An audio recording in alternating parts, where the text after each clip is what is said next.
So, last time we finished a matchmaker with the last chapter, Moon over 25. We're gonna reload this. So this is complete. Let's get out of here and go straight to the third chapter, Placebo. So today, I feel good enough only to do 4 chapters. So it's gonna be the prologue and then 3 chapters, and we'll leave the 3 other chapters for next week. Sorry if I start a little bit late today. I had a good reason. It was an impromptu thing. Let's just say that I just joined a choir. And that's it. Utsutsu. Chapter 0, Utsutsu.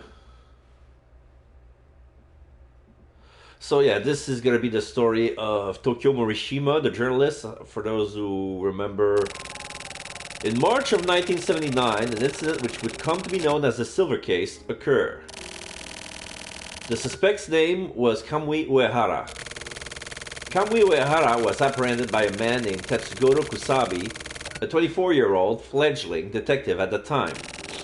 Little is known about Kamui Uehara, such as what sort of person he was, etc. However, there are several facts that have been passed down over the years, almost like an urban legend. The fact that Kamui Uehara committed this crime in midwinter, the fact that he used some sort of special customized piercing gun, the fact that he killed suspects and material witnesses in case of crimes and human-caused disaster who couldn't be tried in court under existing laws, the fact that he possessed the rarely witnessed attribute known as criminal power. It is unknown whether Kamui Uehara kills because he was contracted by someone or because he wants to kill. It was assumed that the various mysteries surrounding this man would be solved in the interrogation after his arrest, or during the ensuing court case.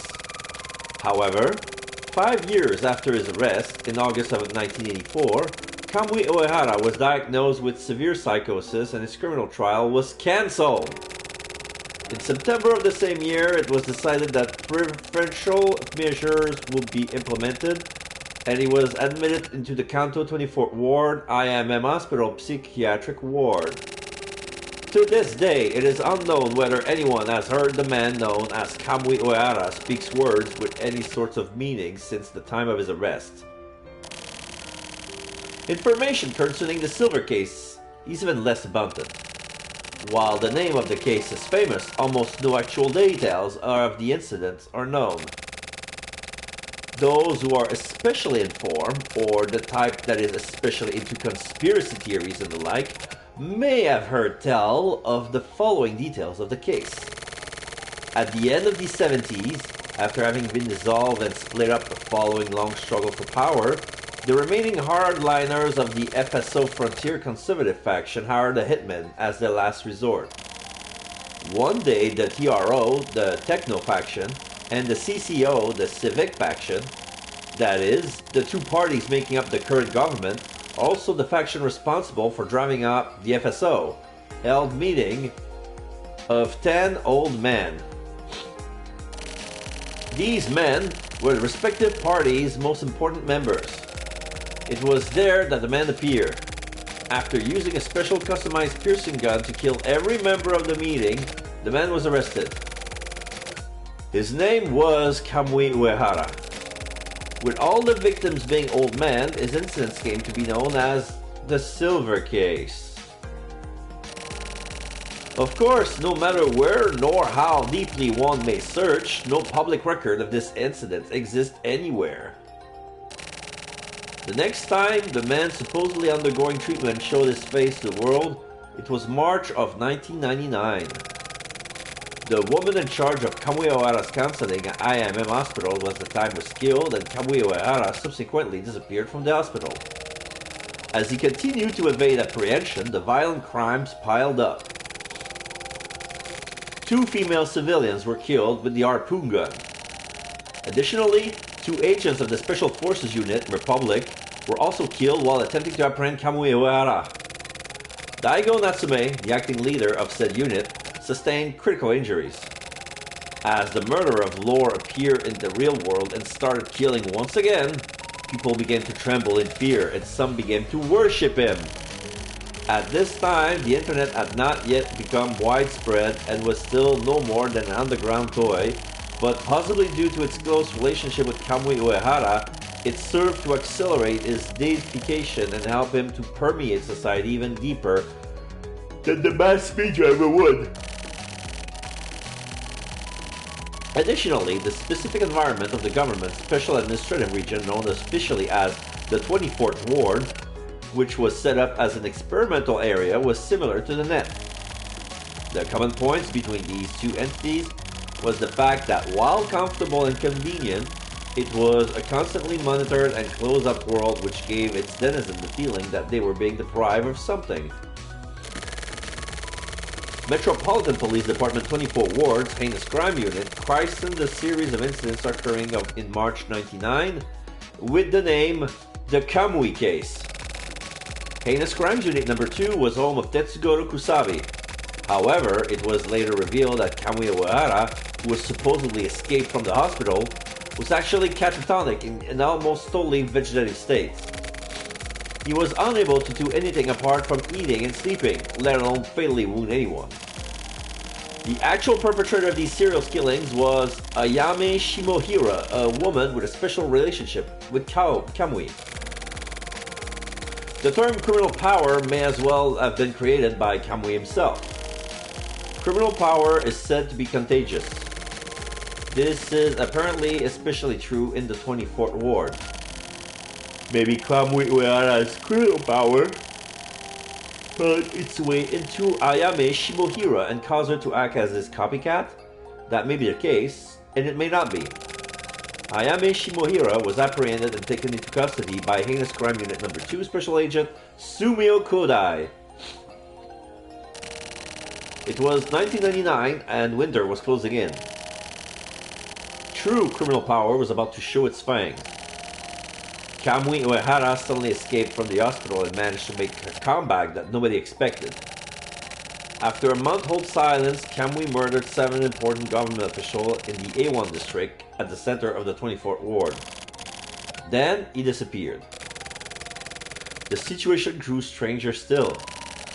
On November 30th, Kamui Uehara died abruptly. With reports that a man thought to be Kamui Uehara has infiltrated the International Environment Building, a special team put together specifically for the elimination of Kamui Uehara enacted measure to capture him and force the suspect to the roof of the building. Upon receiving the signal, sharpshooter placed in the surrounding buildings took aim and fired upon their mark all at once. The target was eliminated immediately. The body was destroyed to the point of showing no resemblance to its original form. So badly it was impossible to tell whether or not it really was a man who was arrested 20 years prior. Data pertaining to the DNA of this Kamui Uehara has never been released. Everything written up to this point covers the surface and the background of this case. The background of the background, as well as the even deeper layers, are so complicated and incoherent as to be almost nonsensical. The origin of the whole story goes back 20 years prior to 1999, as that is to say, to the time when the silver case occurred. Someone or some group of organization used the budget set aside for the newly built International Environment Ministry building to begin the directly controlled project known as the Shelter Kids policy. The goal of the project was to develop an educational system appropriate for the high-level administrative metropolitan environment that was the 24th Ward. Over 1,000 4-year-old boys were gathered in the shelter compound where they ate, slept, and were put through a specific curriculum created to shape their personalities into certain patterns. The main point of the program was to insert artificial processes into the development of the ego and sense of self of the subjects while they were still young in order to force their respective personalities and thought processes to conform to a specific mold. The children were subject to an endless cycles of the same simple, repetitive tasks which gradually cut away at their egos. The personality set as the base for that which was planted into the minds of the Shelter Kids originated in Kamui Uehara.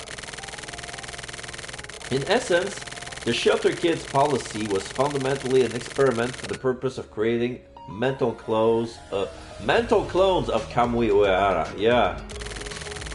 Due to this, the project was called Kamui Mass Pro. Mass Pro meaning mass production.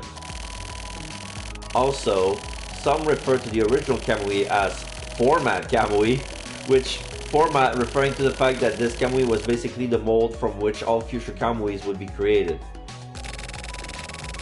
Why was Kamui Uehara selected as the original format? There are several theories to explain this. One of the theories is that Kamui Uehara was like a machine, unaffected by emotion, cold and robotic, and therefore able to carry out his assigned duties efficiently and without question. Therefore, as long as its criminal power was somehow removed, he would make a perfect mold for the people set to inhabit the strictly controlled and administered society of the 44th ward, sorry. However, criminal power is like a type of mental energy, and it's extremely difficult to control or subdue.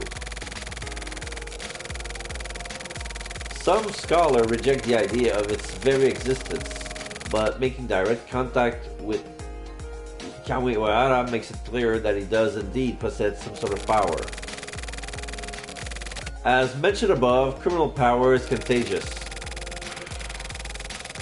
People who make direct contact with Kamui Uehara are stimulated by a sort of shock, experience a kind of emotional reaction, and can feel compulsion and urges rising up inside themselves.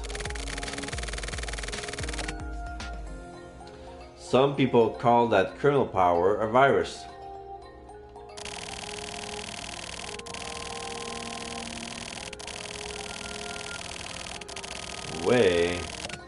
So,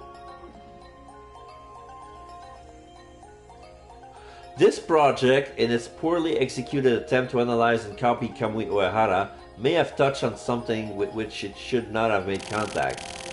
However, gathering the testimonies of people deeply involved in the project, it seems that may have been the actual goal of the project from the beginning. It could be said that the Kamui Mass Pro project was meant for the research and development of criminal activities, Tallinn. Research and development of criminal power itself. Once again, the loop of doubt begins anew. What exactly was Kamui Uehara? A certain notebook contains information on this.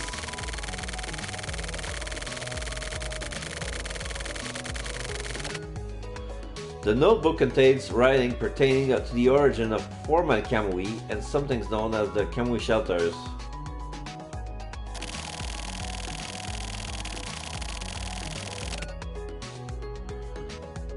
The notebook contains writing pertaining to the origin of Format Kamui, something known as the Kamui system. Those not familiar with Kamui would think of it a bunch of occult nonsense.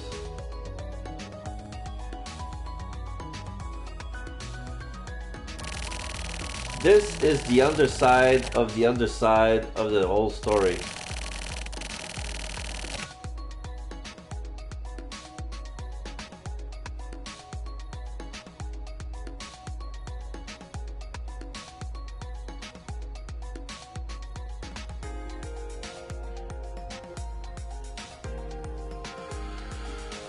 The notebook contains writing pertaining to the origin of Format Kamui, occult nonsense.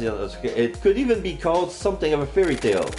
Kamui Uehara was born on a certain island and at the age of 2 had the eyeball of a non-primate quadrupedal animal transplanted into his left eye as part of an ancient ritual of the indigenous tribe of that island. The transplanted left eye turned silver.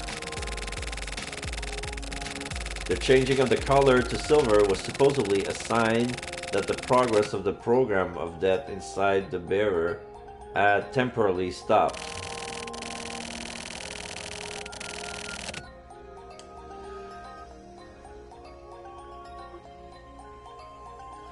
Transplanted eye turned silver, same progress program silver temporarily stopped. The silver eye steals a crucial function of death from the living. That is to say, it makes the bearer essentially immortal. Additionally, this renders the existence known as Kamui a metaphysical being.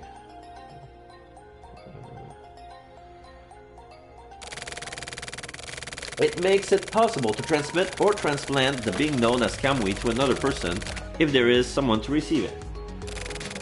It would be possible to transplant Kamui if one were able to find a naturally born blood relative of Kamui's, or someone from the same clan, or at least someone with a similar personality.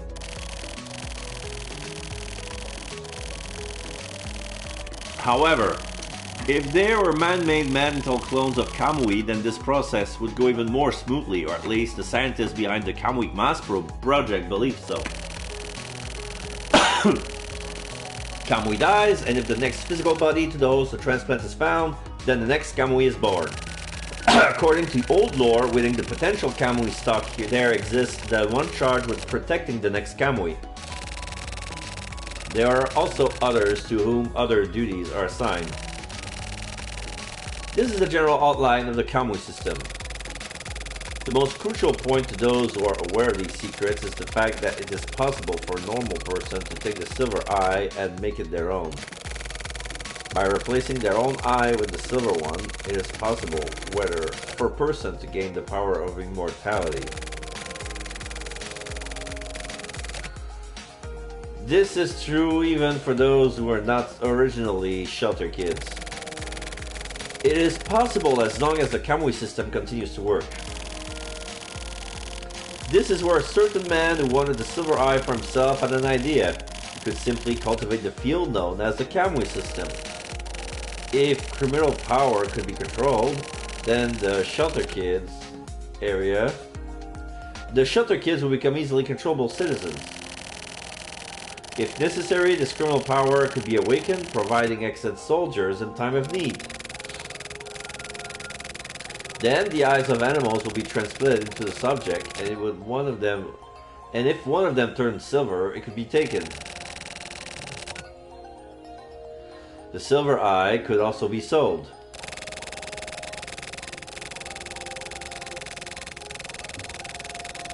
The Kamui Mass project began with various speculation getting mixed up and confused, but the reason the Shelter Kids policy was able to receive such huge amount of funding was because of the fact that if the mechanism causing this rare and powerful ocular transition could be explained and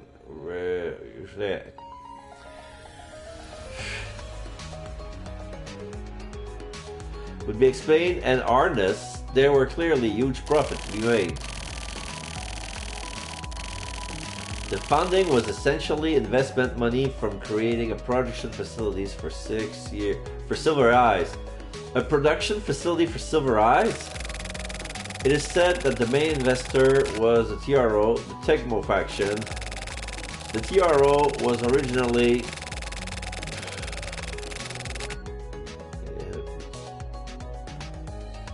just a heads up.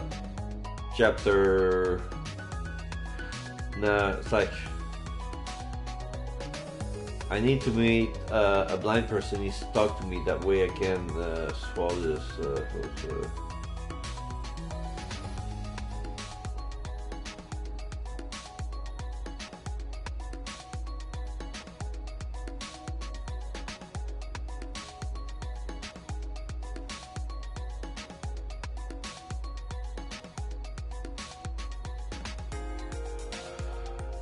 Sorry.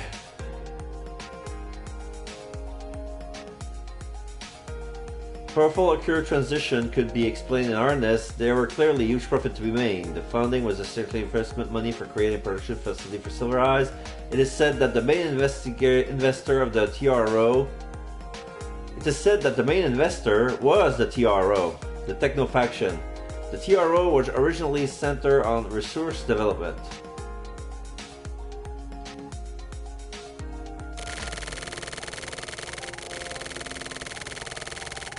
Based on molecular biology technology and its application. However, the lowercase canon The Kamui Maspro project was not able to achieve the desired result so easily.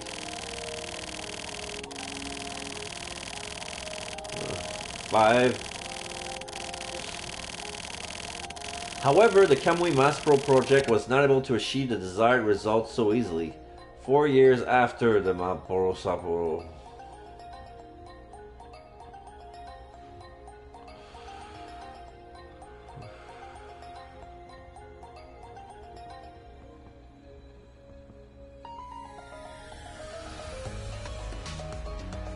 Although the detection of the organization will be traced back to the FSO Frontier Conservative faction, the Ayame Maspro project began based on the previous project. It seems that simply a new project will only be... It's a new project with only a new gender switch. This experiment plays the utmost importance of creating as even more rhetoric school police officer.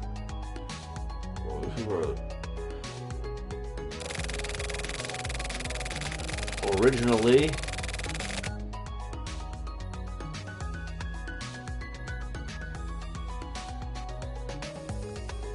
this experiment plays the most important on creating an even more robotic and machine-like soldier. There were also those who felt that a sort of counter-existence to Kamui was necessary. The original persona used as the mold for format Kamui was used once again. Let me guess. It's gonna be me. In the end, it is said that neither the Kamui Maspro nor Ayame Maspro project was to recuperate.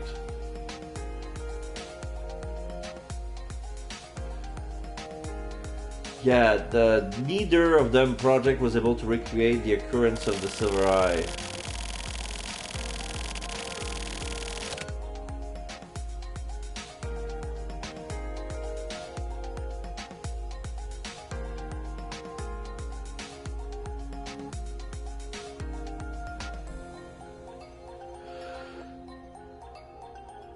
However, there were 272 subjects who were able to reach a step just prior to this recreation. After that, the Shelter Kids policy, which was continued for 8 years, was suddenly put into a stop.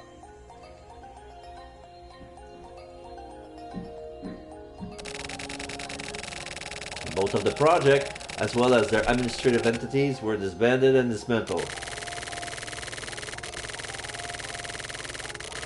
What happened to the Shelter Kids?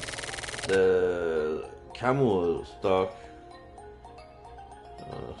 the Kamui stock comprised of 1,440 people. Each Disgaea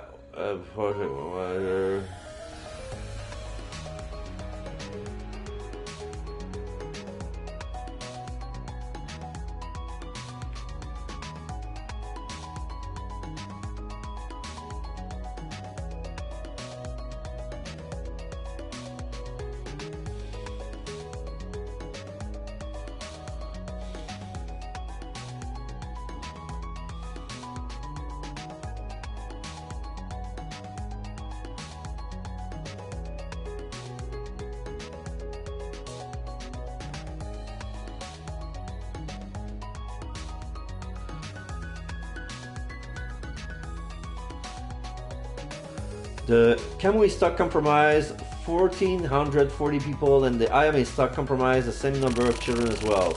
These boys and girls were basically tossed out into the 24th ward. Some of them spent their lives as ordinary and residents, being women into the Kamui system while waiting for their time to come.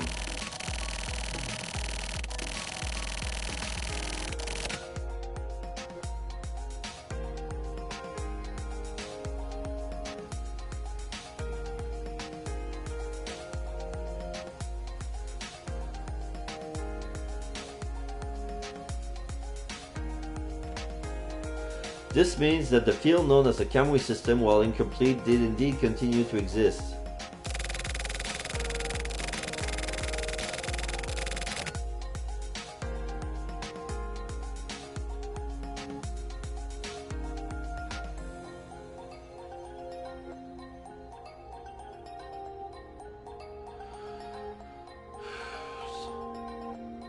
Some of them spend their lives as ordinary residents being woven into the Kamui system while waiting for their time to come.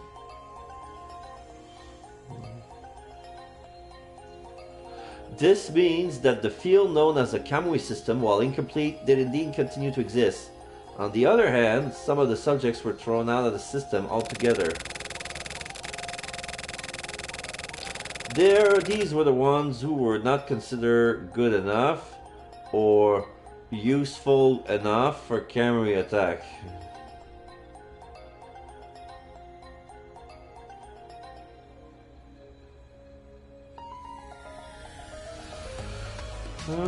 On the other hand, some of the subjects were thrown out of the system altogether. They were the ones who were not considered grand enough.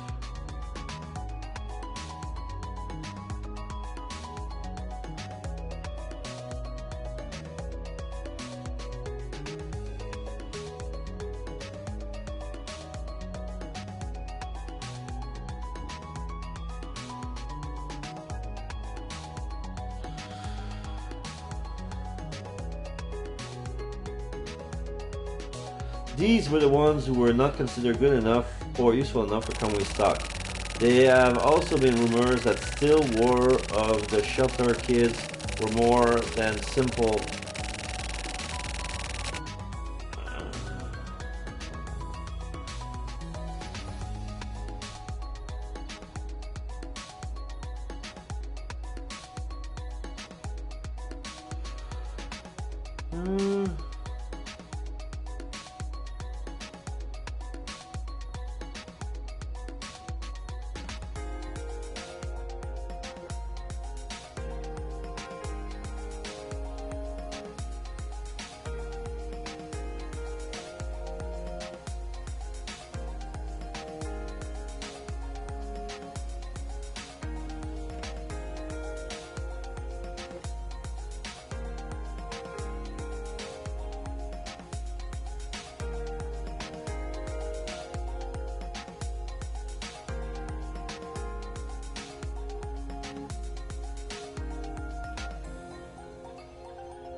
Let's bring the topic back of 1999.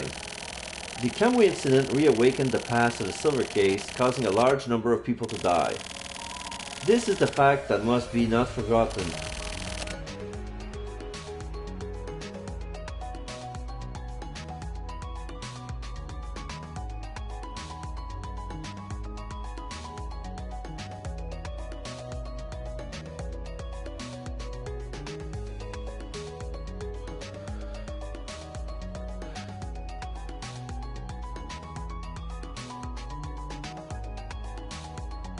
The Kamui incident reawakened the past of the silver case, causing a large number of people to die. This is a fact that must not be forgotten.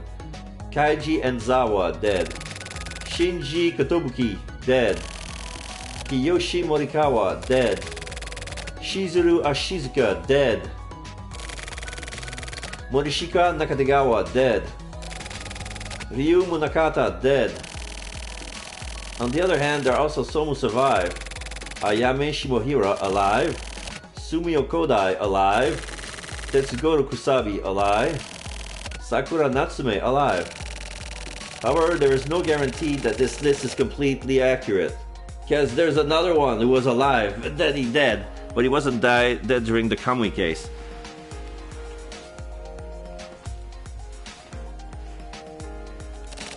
Some of those thought to be dead may still be alive, and the opposite is also possible.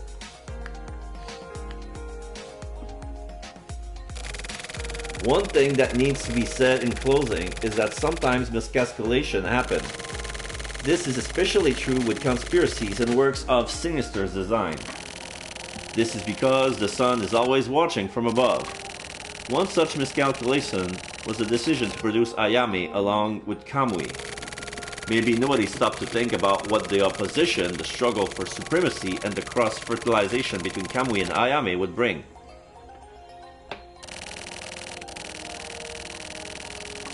While the original intent was to create a man-made mass production factory for humans, they may have simply been creating a nest for Kamui himself, little like worker bees. Furthermore, what about the rejected Kamui clones? With regard to possible meanings and purposes for their very existence, sadly, nothing comes to mind. Let's now dwell further into the underside of the background of the whole story. The theory that Kamui Uehara never even existed in the first place. Or rather, it did indeed exist, but not as a hitman. It is said that he existed only as an ordinary ward resident. This theory appeared to be true. If so, then several prerequisite conditions as rendered nil for the true villain of the other story, of the other silver case, would be Kaoru Achiska. That's right. Your father. If I just leave you with this little thought, I'm sure you'll come to remember all sorts of pertinent information. Well then, from here on, I'm going to use hypnotic suggestion to seal off all of these records and memories. Once you find the mobile phone number hidden inside the turtle and open your mail, this memo should reach your phone after a few hours. A crow is none the whiter for washing. This is an old expression that means that something naturally black will always be black. You cannot change the true essence of a thing. At least I hope so, that I can continue to be me for as long as I am around.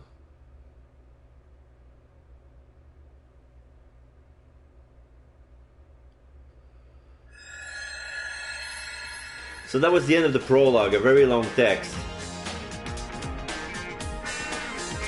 Nagare is coming soon.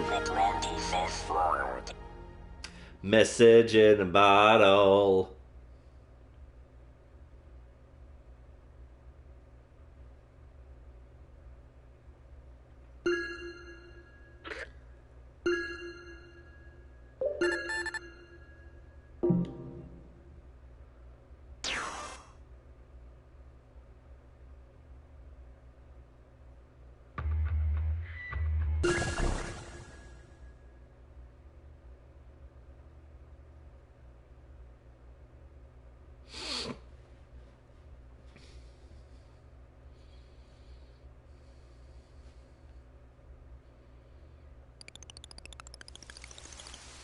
'25th War, Area A3, Port Nagare. Yeah, Tokyo's boat. October 2nd, 9:09 p.m. Pier.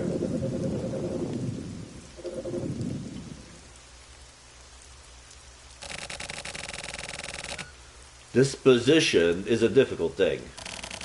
For example, even if you became unclear as to who exactly you were, something automatically makes you move. It's not only the reaction that happens inside your own body, but even your external surroundings undergo faint chemical reactions. It all gets jumbled together to create your current situation. Words like fate are a bit of an exaggeration. It's something more sensitive, more ordinary. But like the iron shackles chained to a prisoner's ankles, it's also something extremely cold and inflexible. That is to say, you're connected to them.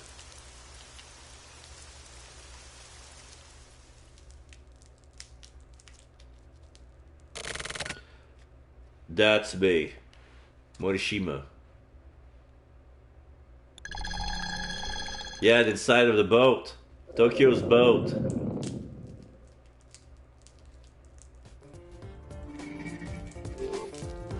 Tobacco. Da da da.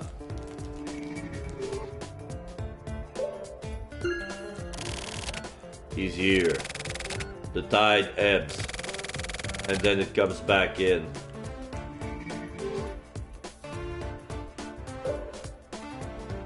Cell phone. Dot dot dot. Turtle! Red! Right. Turtle is looking at me. You're the same, right?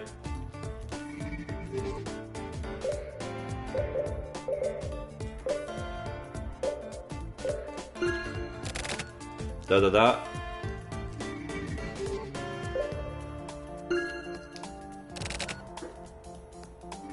Am I supposed to talk to Red? I'll keep talking to Red. No? There's only 4 moves. What do they want me to do?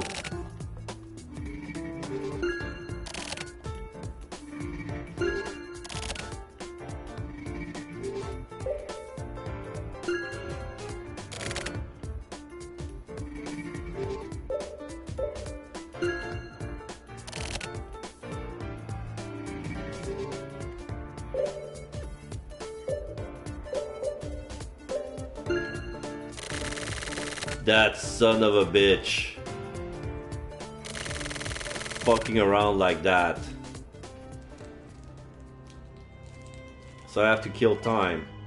20 hours before the incident. Huh? Tokyo. This place here, you know where it is? Where? The Kanto 25th Ward. It's not too far away. From where you used to live. Used to? You sober yet? Accept the fact. Take the hint. This place. Where is this? Inside a boat. I prepared everything. Boat. Good boy. Look at my eyes. I got a lot for you to do. No, don't do that. Don't pull me out. That's not gonna work. Listen up. What I'm about to tell you are some cautionary notes for moving around the 25th Ward. But these aren't just for anyone. I'm gonna offer up an explanation customized specially for you. Remember it well.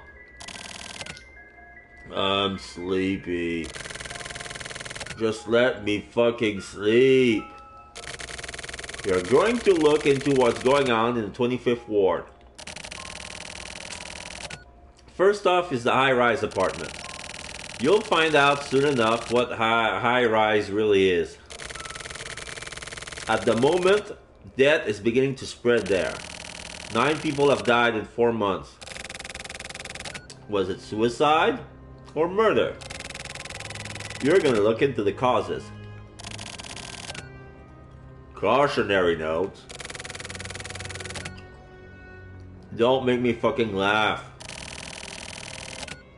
Those are goddamn orders. Looks like you've finally come around a bit. I'm about to go over the cautionary notes. Anyway, don't order me around. Don't prepare anything. Direction, guidance, orders, I don't need that shit. Leave me alone. You don't even understand anything about yourself. Yet you talk like a big boy. You know, you have no choice but to do it. Why is that?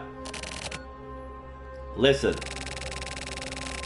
If a cavity starts to hurt, what do? You go to the dentist, right? You can also use painkillers, but that only works temporarily. You have the dentist check it out. He scrapes down the cavity, removes the nerve, sticks in some medicine, and that's the best way to take care of it. That's what this is. The fuck does that even mean? Right now, your head isn't right. So clear this mission. That's the only way you can take yourself back. This is bullshit. Suss out your allies. Lock on to your enemies. Those are the cautionary note. And you, what about you? Are you not an enemy? You're saying you're an ally? That question is no good. It's meaningless. Listen carefully, okay? First off, find the goddess. Then, make contact. The goddess is the most crucial key. Alright then. You can sleep for 10 more hours. Stop. Oh yeah, that's right. One more point of caution. Quit smoking. Once you manage that, let's meet again. Only have 10 hours before the incident. Who am I?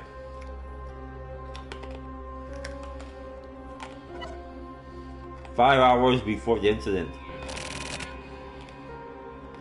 Dentist. 3 hours before the incident. Is it him?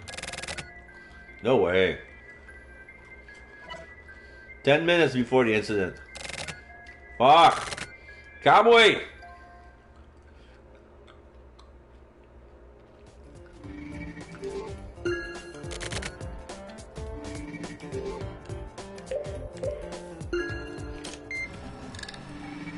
Going to the PC, Messenger.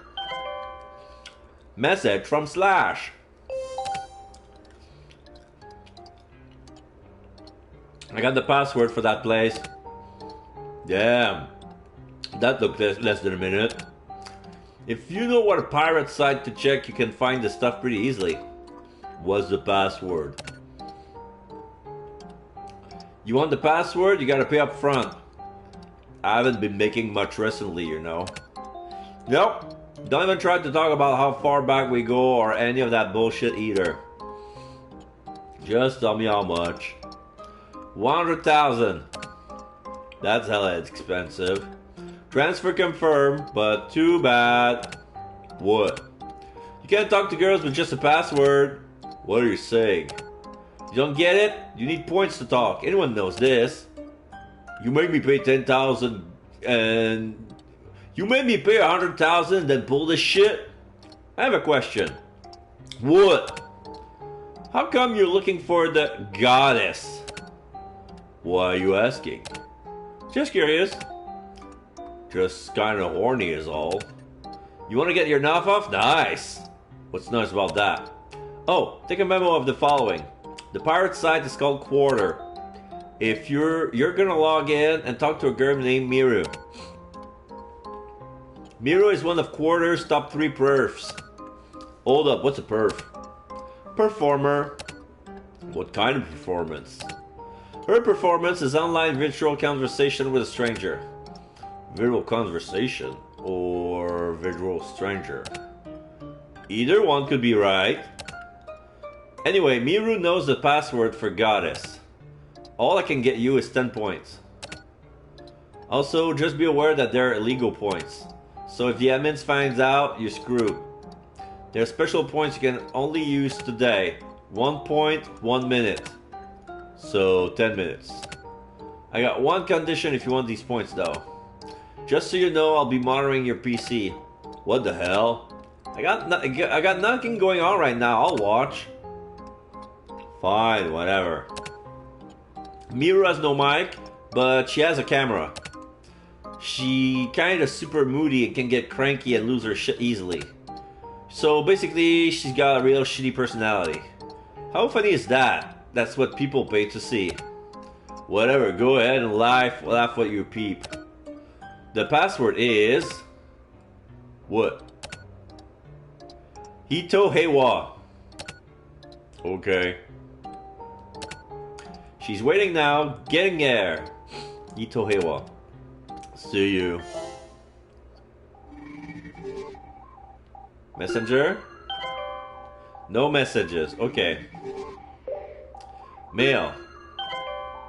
No unread email. Okay. Web. Username Turtle Guy. Password.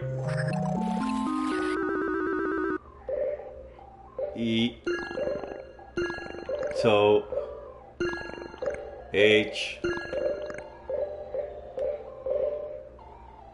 E I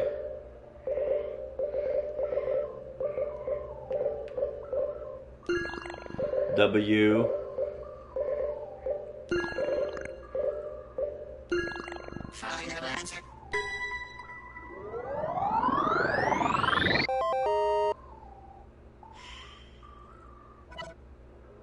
live chat login.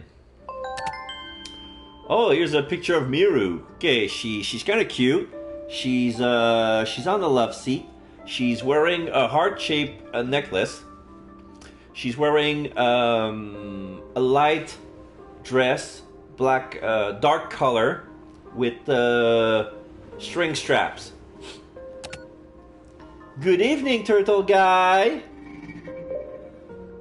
Good evening, Miru, or is it already night? I'm gonna go with good evening, Miru. Good evening, Miru. Oh, she smiles. She's got not crooked teeth, but they're kind of weird. If this chest is gonna be boring, then get a different girl.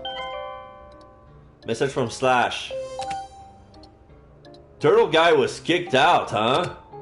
Guess what that means? They booted your ass out. Wanna try one more time? Points can be refilled. But I certainly can't give you more than 10. Okay, so I have to try again. Itoewa. Okay, I don't have to type the password again. Okay, good. Good evening, turtle guy. I want to ask about goddess. Oh, okay, I have more than one choice. I want to ask about goddess. Are you too dumb to greet people properly? What? When I greet people properly, it was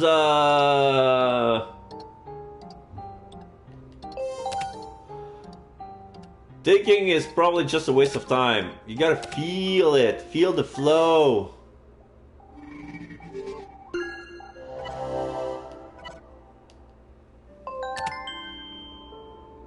Remaining 9 points. Is it already night?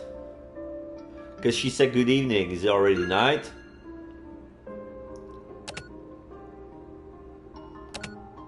Poor guy. You can't tell the difference between day and night? Yeah, it gets hard to tell here. Here? The 25th ward. Turtle guy. Yeah? You have something you want to ask me, don't you?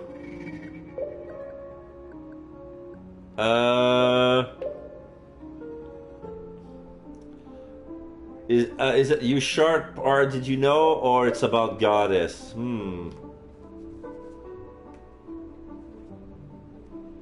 Okay, I'm gonna go straight to the point. It's about goddess. You sure, Hasty? Fuck! You starting to work it out? You're gonna go again, right? Yeah.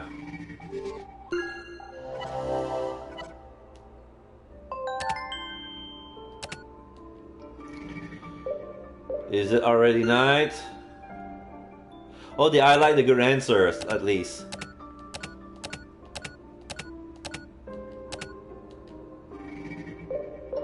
You're sharp, how did you know? I don't like the way you talk.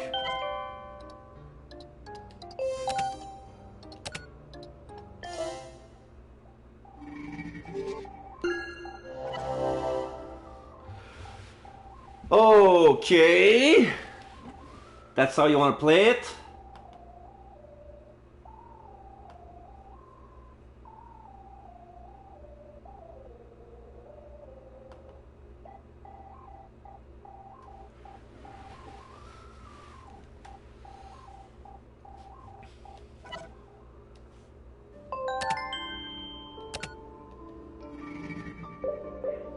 It's already night.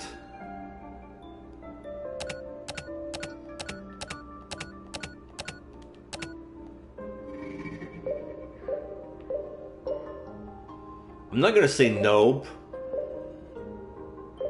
But that's my only option left. Do you really want me to say nope? Okay, I'm gonna try with nope. Nope. Really? That's actually a lie. So which is it? It's just what you think. So you want to know another girl's password? Now I'm gonna say you're sharp. How did you know? You're sharp. How did you know? The flow of the text. You're joking, right? No, I'm not. What kind of flow? The time it takes you to type, the way you type, your phrasing, the content. Even though you can't see my face. It's even easier to tell this way. I see. You're gonna run out of points, you know. Whose password do you want? Goddess? Wait.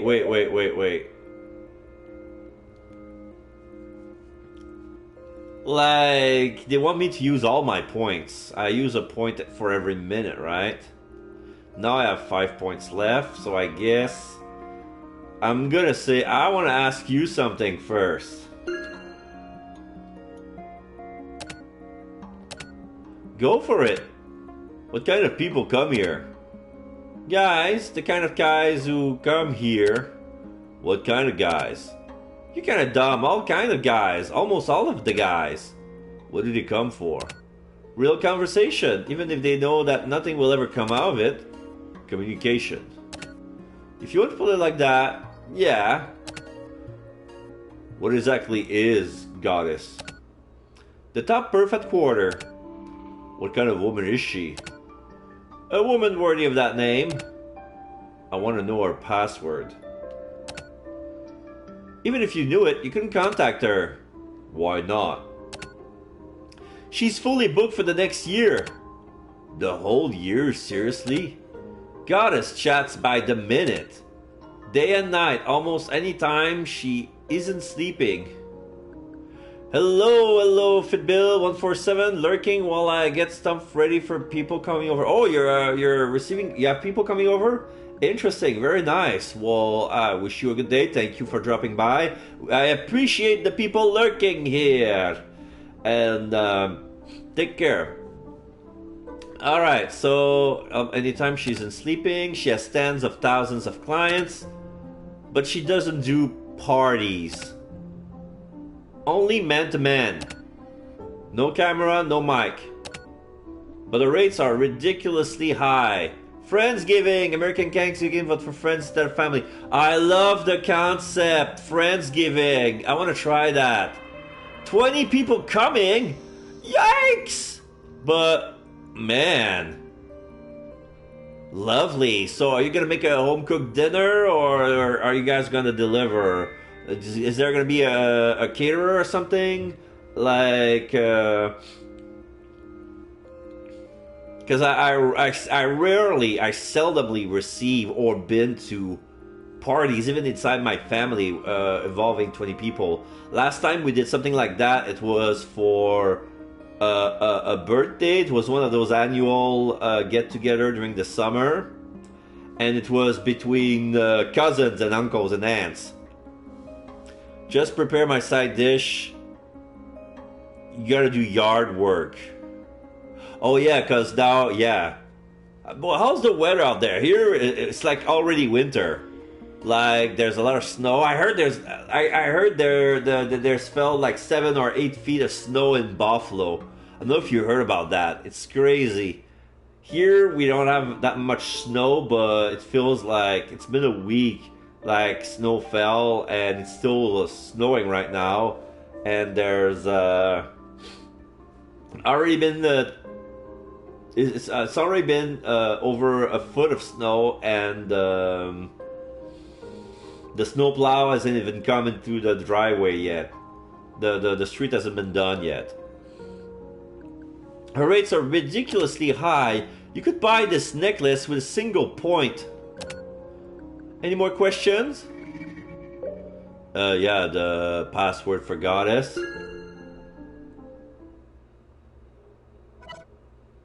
No points remaining. Message from Slash. Oh, wait.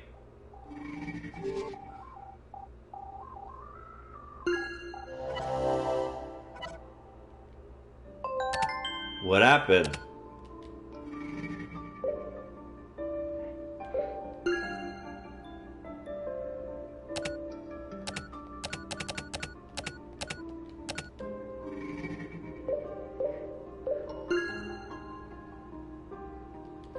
Seven.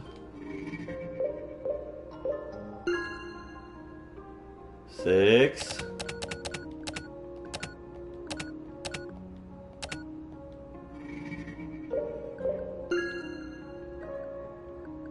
5.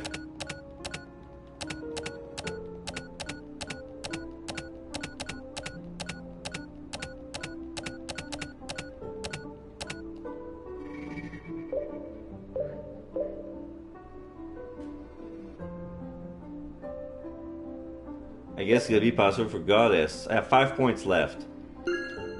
4. 3. That's all you care about. The password changes every hour. When do you want the password for? Tonight. Hold on. I have the password for 11 o'clock tonight. Is that okay? The password is Yowaku. Yowaku. Yuwaku. Thanks. Alright. I got it under 3 points. So I guess the points was coming down in real life. I didn't notice. Okay, so now back to Messenger. Message from Slash. Good job. What was? You nailed it, turtle guy. So what's next? You asking me for advice? You know what to do, right? Yeah? Well, I certainly would like to hear it. You mean read it? I got no time for your pedantry. Here's how it's gonna work out. First, you find one of Goddess' clients. One who is scheduled to log in at 11 tonight. We already have the password, which is the hardest part, so now you just need the username. This will be easy to look up. Easy? I've already found it. How the hell do you do that? Don't underestimate 25th Ward net researchers. A bunch of creepy neckbeard hermit, you mean. Then, at the time scheduled for the real client, use that username to log in, right? Yeah, except kinda different. Different how? When a single username has multiple logins, it gets automatically locked out. So I won't be able to chat then. Yeah, regardless of who logs in first. So what do I do? Gotta make sure the real client cannot log in. Is that possible? If you put your mind to it. Me? I'll send you the real client's real life address. His home address? If you know that, then you can find out all kinds of stuff. How? Check your mail. Okay. You gotta be back in your room in an hour or it's game over. Another goddamn time trial. Talk to you later. Member has logged out.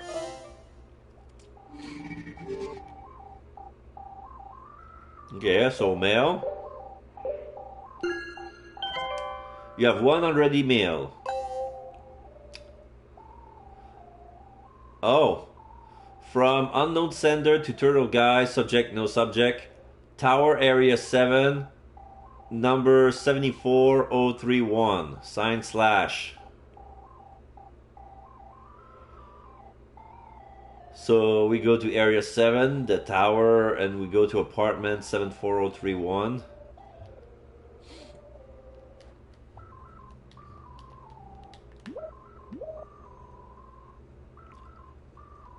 What's this? 74031 arrow diamond? Tower I rise area 7. Hashtag 74031. ID number S7-74010001. Resident Yakisawa Shuji. Gender male. Date of birth April 22nd, 1981. Cohabitants dash. Profession design engineer. Telephone number 0279-8745-259514. Okay. So, mail again? Another unread email. From Jack to Turtle Guy. Subject, welcome back. And welcome to the 25th Ward. I know almost nothing whatsoever about the 25th Ward. Why are you even in the 25th Ward? I could make your imagination run wild with all sorts of ideas, but I will refrain. What's certain is that something is going to happen once again, because you apparently came here with the intention of destroying yourself. Goddamn Jack. Log out. Guess we're done. And then, can we move? Yes.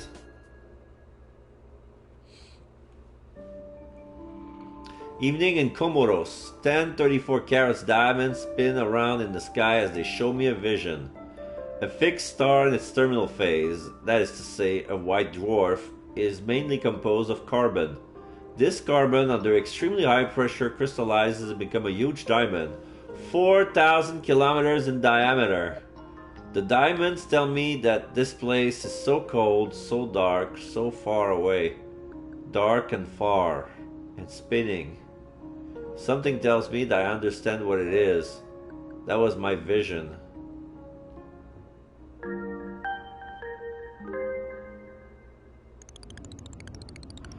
Car. Area A3. Tokyo cell phone. Hi, Mr. Yagisawa. I'd like to speak with you about Quarter. You know about the website Quarter. You're one of Goddess' valued customers, right? Wait, hold on, don't hang up. Unfortunately, I can't get into detail over the phone. Mail? No, I'm afraid not. I mean, that will leave evidence, right? Sounds suspicious. Well, that's understandable. I mean, if I were you, I would think so too. But think about it for a second. Who tries selling people shit over the phone like this in this day and age? Right? So if you don't trust me, you can just blow me off. Listen up. I'm only gonna say this once. I've got information on Goddess for you and you alone. I'll be waiting under the clock tower in Area 7 in 10 minutes. It's a direct deal. See you then.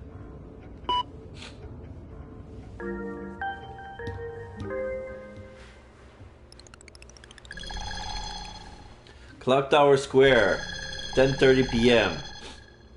Okay. It looks like there's a bit of snow, but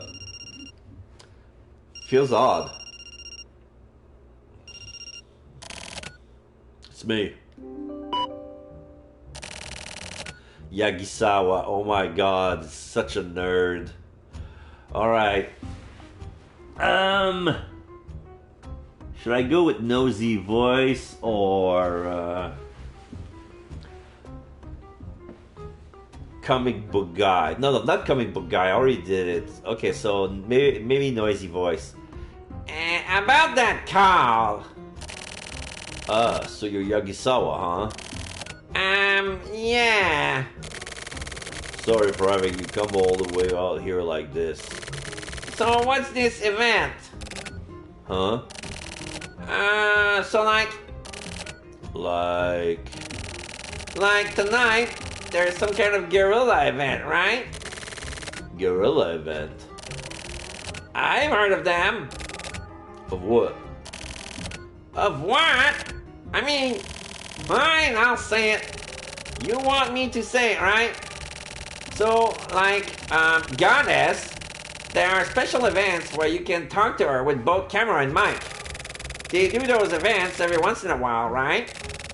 If you keep coming back as a repeat customer, the chances are super slim, but you can win a chance to participate, right? Oh, but wait a sec. Is this all legit? Are you really the corner admin? Yeah, that's right. You're quick on the uptake. Really? Like for reals?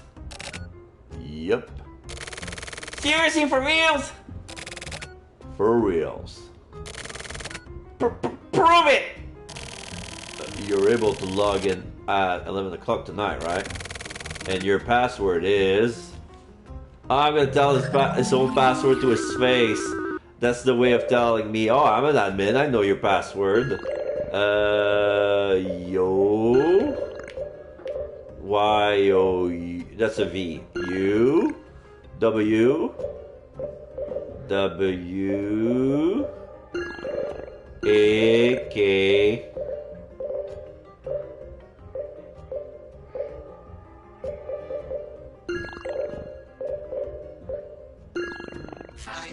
Yo, Waku. Ta-da-da! It's Yowaku. That's right, isn't it? Oh, snap! So it is true! This is like a dream! So, like, what do I need to do next? If you want to take part in this special amazing event, then at 11 o'clock tonight, you need to log in with a different name and password. Okay. I'll tell you now. Wait! Nope, you can't write it down. That'll leave evidence. Then... You have to burn it into your brain cells. Okay. Ready? Your username is... Okay. Easy Mark. Easy mark. Got it. And the password is a bit long. I'll burn it into my brain cells! Okay. Oh my god! It's AQWSCDRFTGYHUJIKOLP. A Quistafrugiajikolp. I can't memorize that! Memorize it! It's a special amazing event with goddess, you know? Okay.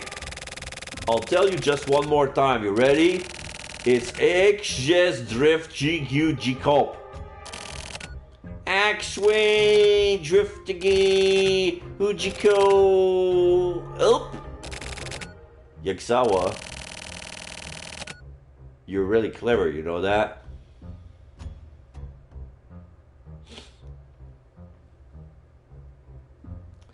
$10:35.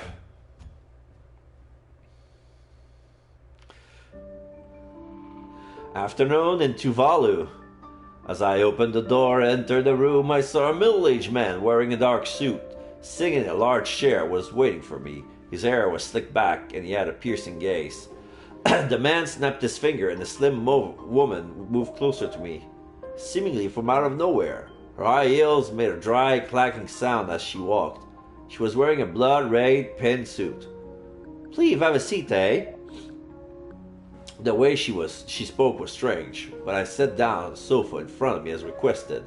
The sofa was standing in the back right-hand side of the man, and she flashed a smile and spoke again. "There's something we want you to do, hey? It's an investigation into heinous crimes, eh?"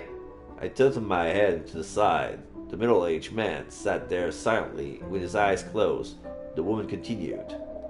"A lot of people are about to die, eh? But this is necessary, eh?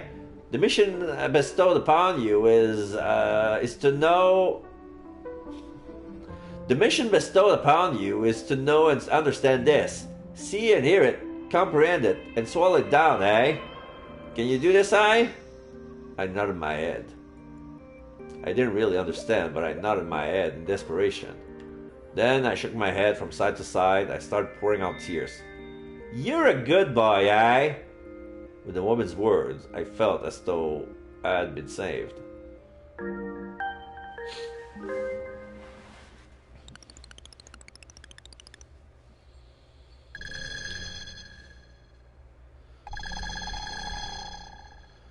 Back to Tokyo's boat.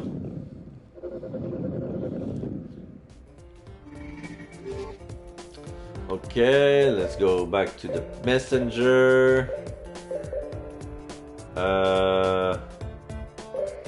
PC. Messenger. No message? Okay. How about the email? Oh, 100 email. Oh, it's from Slash. Unknown sender.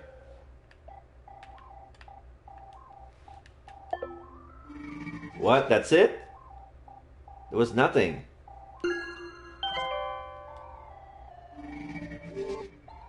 There was nothing. Alright, go back to Messenger, damn it. Message from Slash. How did it go?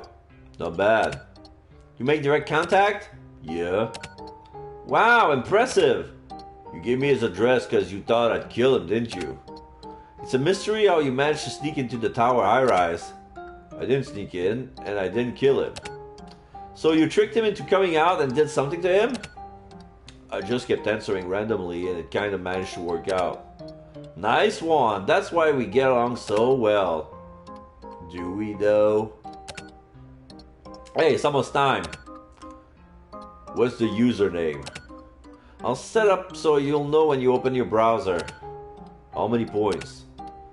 The actual client has 10 points. Damn, Slash, you sure are thorough and precise and kind, huh? Yep, for 100,000 you get nothing but the best service possible. Guess I'm finally gonna meet this goddess.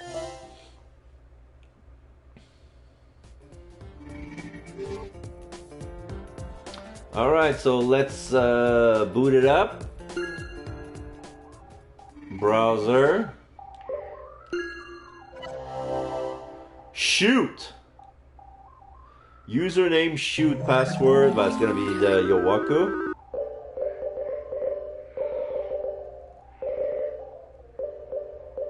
Where's the Y?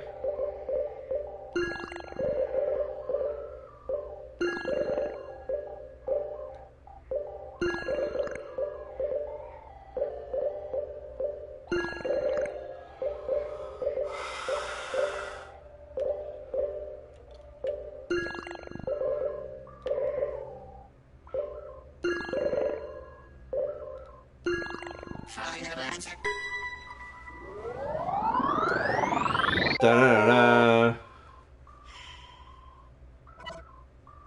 Live chat login. Oh, welcome, Shoot. You are about to be served by Quarters top level performer, Goddess. Please relax and enjoy. Milu is waiting. Milu? Live chat login. There's nobody. There's a picture of like a top picture of a desk. We see an empty chair and an open PC with a keyboard and a mouse pad with one of the corner of the carpet dangling in the air. Kind of weird. Milu! Good evening, turtle guy. So, you already seen through me? Maybe. So, you know who I really am? Yes, you're a hitman, right? What? No, what the hell? Then a detective? That's not exactly it either. What do you want? I want to ask a question. I love question, go for it. So, you're Milu now? Yeah, that's right. And you're also Miru. Yes. Are there any more of you? Yes, there's one more. What's she called? Meru.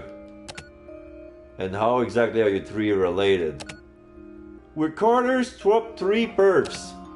Miru, Milu, and Meru? Yes. And you're number 1? Yes.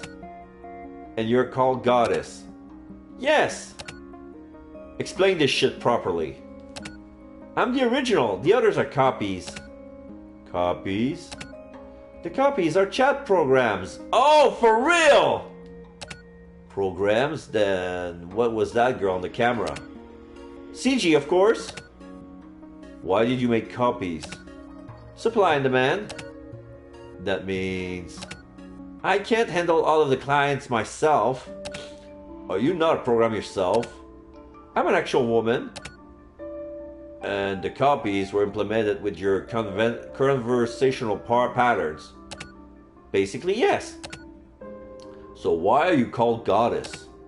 Because I can read the flow. What does that even mean? I can know things about the person I'm talking to. What they want. What they're lacking. Why they come here. So how about me? You've lost part of your memory. What else?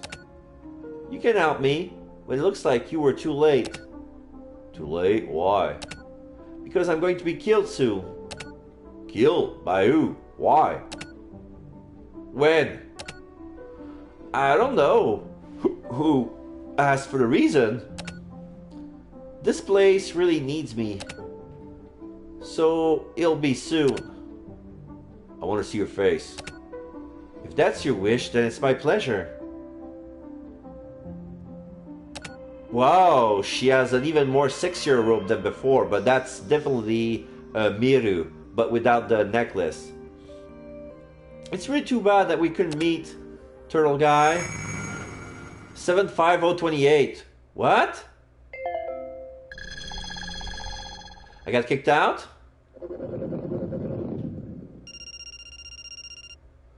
Phone call? Hey! You said there was a special event, but nothing's happening. It happened over here. Something really extraordinary. Huh? Goddess died. Huh? Just now. In the middle of live chat. Yeah, you got fooled. Fooled? Where's the log? The log. The log! It's super precious! What the fuck are you talking about? Uh-oh, don't say that. You're gonna blow your cover. Goddess was killed? Get the fuck out of here! Shit, just as predicted. Predicted? Yeah! Sudden death. What the fuck is your crazy ass talking about? Damn! You're really kind of dumb, huh? You spoke with Goddess without knowing any of this? Da. Why don't you check your mail? Then we'll talk. Okay, checking my mail. 100 mail. From Shoot to Turtle Guy. Subject fact. You should probably be aware that this is a game. What kind of game? A game in which you guess who in the tower I rise is going to die next. This game is super popular among the regulars on Quarter. They call the game Sudden Death. What do you mean to die? This pertains to the series of mysterious deaths at the tower high rise. In just 4 months, 9 people have died. Goddess was the 10th one to die. Why are so many people dying? We don't know. There are zero connection between the 10 dead. Gender, age, and profession are mixed. They're all from the countryside and they all live in the tower high rise, but that's it. There are points shared by everyone living here. What's so fun about the game? Basically, it's impossible to predict who is going to die next, but someone is certain to die. All we know that someone was definitely going to die. All users of the illegal community inside Quarter are a resident of the tower high-rise. The next person to die could be your neighbor or someone close. Or maybe even you! It could be you. The public had been told that the deaths were suicide as a cover-up, but we don't even know if they were murder, sickness, or accidents. Can you think of even one other game that's this thrilling? Squid Games! No, not true. Squid Game? Squid Game? Squid Game? Did somebody say Squid Game? Did somebody say... Squid Game!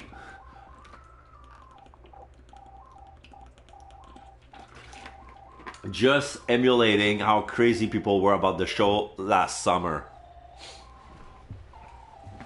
When I say last summer, I'm not talking this summer, like last year's summer. Since when has this game been around? I too participated in sudden death. From around the time the third person died and just before the fourth death, sudden death started getting popular among users. The rule became more strictly set with each death. I first participated from the sixth death. I haven't guessed correctly yet, but there have been several gods so far who were able to guess who would die next. What about the 10th death? I'll wrap this up soon, but I predicted that the 10th death could be goddess. I bet on her. If you win a death, your status goes up. Your status at quarter. I mean, that's all, really. Up until now, there haven't been any goddess level death of status. Also, goddess was an extremely popular perf, and there weren't that many people who bet on goddess to die next. But even so, there were reasons that I decided to bet on goddess. How did you know that goddess would die? If you want to know the reason, then you're gonna have to call me again. Adieu.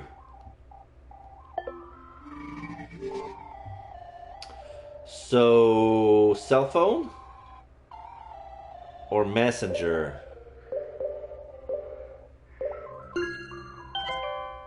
Message from Slash. Things are starting to get interesting, huh? Sudden Death, did you know about that game? Yeah, it's famous. Why didn't you say anything? Because I didn't think it had anything to do with that goddess or whatever. So far, 9 people have died. You want me to provide you with a list? Yeah, please.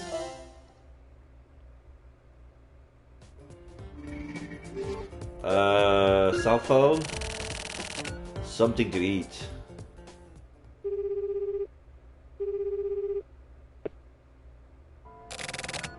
I read it. Deal! Deal! What do you want from me? Send me the chat log between you and Goddess and I'll tell you my reasons. And just how meaningful is this reason you keep mentioning? I'm sure you'll be interested. Also, Miru, and Meru, basically they're like fortune tellers. They're kind of like modern day shamans or something. Hold up. There's only one goddess, right? The rest are supposed to be programs. For example, even if it was the case, would you really be able to tell the difference between a person and the programs? No idea. To be honest, I don't really care. The third one, Meru, the one spelled with an E, she's a prophet. There are very few people who know this though. I got it. So Meru with an E predicted the death of Miru, the goddess, right? Send the check log over to me when you get the chance. The log of the death of Goddess. What a treasure! Next up, it's your turn to die. Morning in Samoa. I brought my mouth to drink my coffee and noticed a horrible smell. Looking closely, I saw that it was a reddish-black liquid, as I was certain that someone had squeezed it out of a dead body, poured it into the cup, and left it there. I looked at the cup and saw that it had an illustration of a bear with a stupid look on his face. He was grinning like an idiot.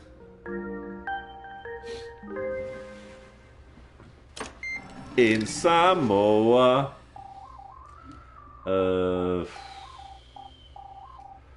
Messenger?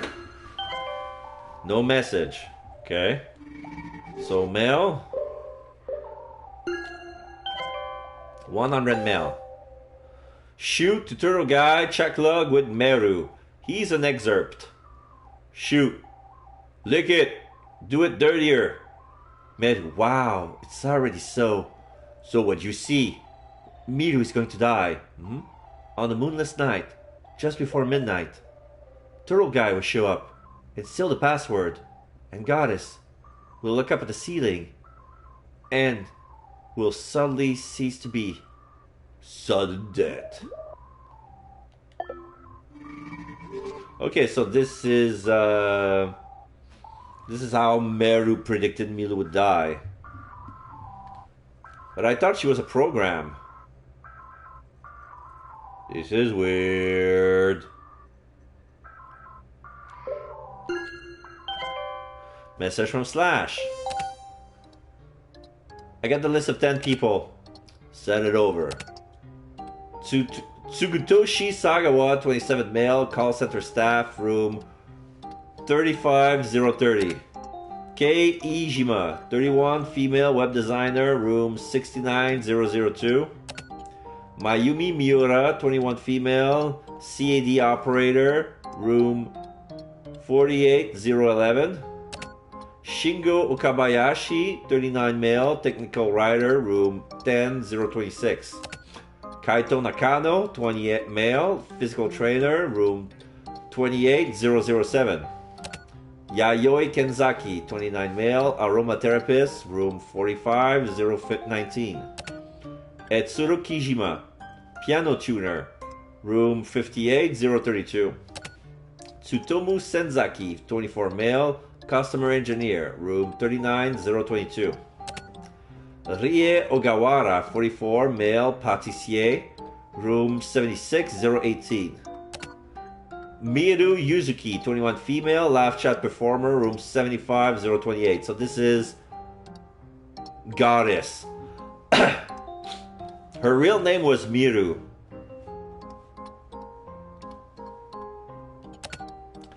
I want to talk to Meru. I thought you'd say that. Here's the password. Okay. Escape. As for point, you got 10 points. Slash. Yeah? Are you friend or foe? There are no friends nor foes. I'm just an old acquaintance. Okay. Got it. Because this one's gonna be easy. Alright, browser. Username Turtle Guy. Password. Alright, let's do it. Let's do it. Escape. Oops.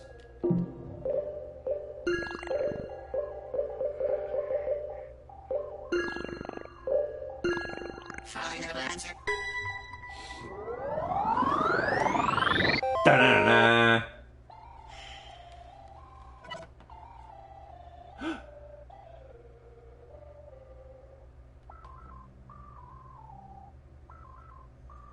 Live chat login.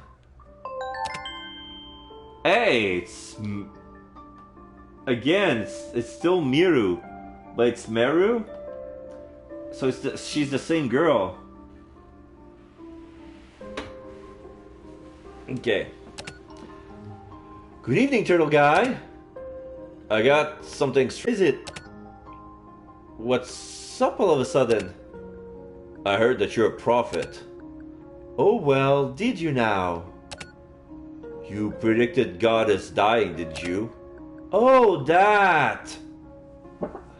Basically, as far as the info I got, I don't know how much of it is accurate, but if it all works out, then you're some kind of program that makes prediction or something. That's funny. So am I right? What's true is what isn't. It's unrelated, isn't it? Unrelated to what? Living? Are you a program? Yes? Do you make predictions? Sometimes? Then what's going to happen to me? I'll see you'll have trouble with women. If that's a joke, it isn't funny. How about this? You'll have many traps set up against you, your escape route will be cut off, and you have no choice but to move forward. Soon you'll be digging an end, a grave, and at the end, you'll fall into it and die there. That's your fate. That's fucked up. Any further questions? How did you know that Goddess would die? That's simple. As for the 9 who died, everyone said they had no connection whatsoever. But they actually had one. I found it. What kind of connection? Don't be shocked. But the people living in the building who broke the rules were killed off in order. Rules? Rules? What kind of rules? Really inconsequential, super petty rules.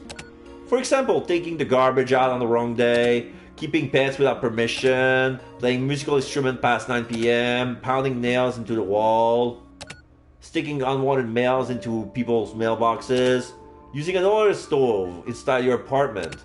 Things like this. That's the reason. That's the reason. So that's why these people were killed. That's right. In the Kanto 25th Ward, the tower high-rise is extra strict about its community rules. So strict, they're deadly. And Goddess? She was the most impressive performer at quarter. She was number one, but she was always mixing up the combustible trash with the non-combustible trash. Oh no.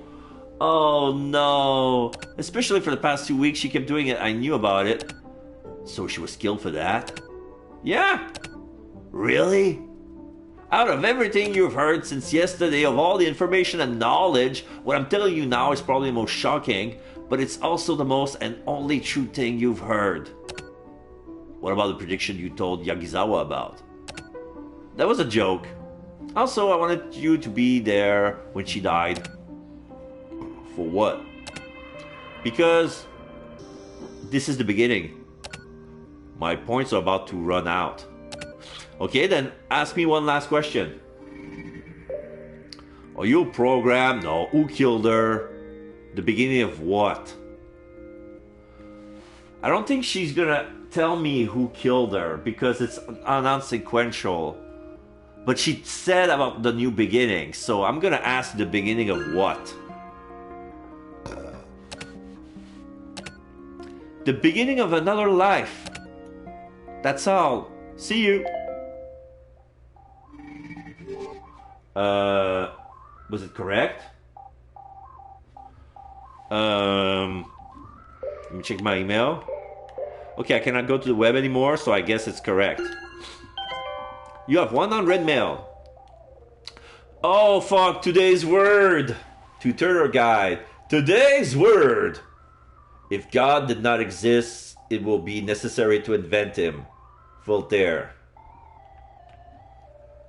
So this is today's quote of the day is brought to you by Voltaire. Okay.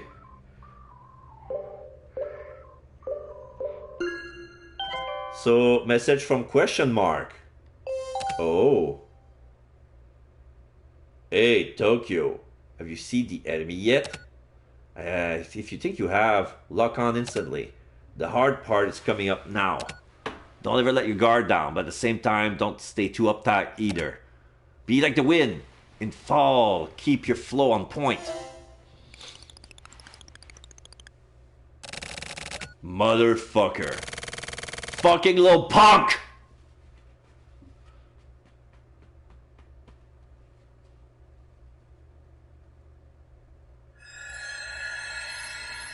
Hello, Tyler. Nagari is complete. Tigiri is coming soon. Somebody to love. Anybody find me? Somebody to love. All right, I need to go to the bathroom right now, so I'm gonna stick it here on the save menu for a while. I'm gonna save again just to be sure. Sorry about that. I need to do this quick. Be right back.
All right, I'm back.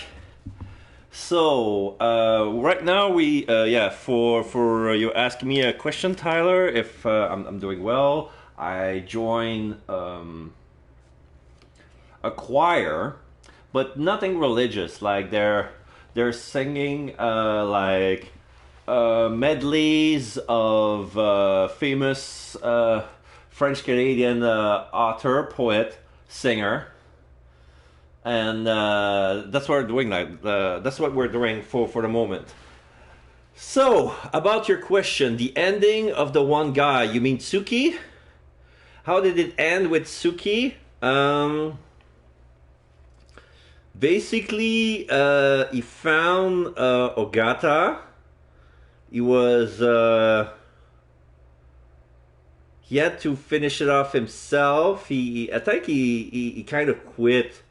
Like after the mission, after he managed to kill off his past, he just got out because he had a meeting with the mayor and they wanted to shush the whole thing, and he wanted out.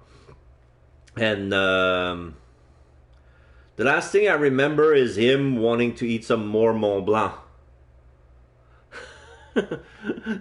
That's weird enough. Like right now, I kind of erased some details of the previous case. I'm starting with a new one. This is Tokyo Morishima's story. It began with some weird guy talking about stuff concerning the silver case and the Kamui case and sealing it off inside his memory.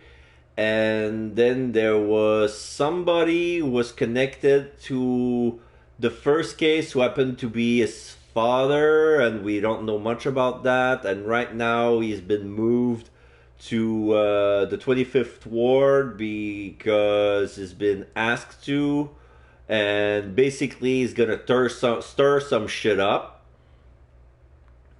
Yeah, he got cut out, basically. Yeah, he got out. It was like, meh.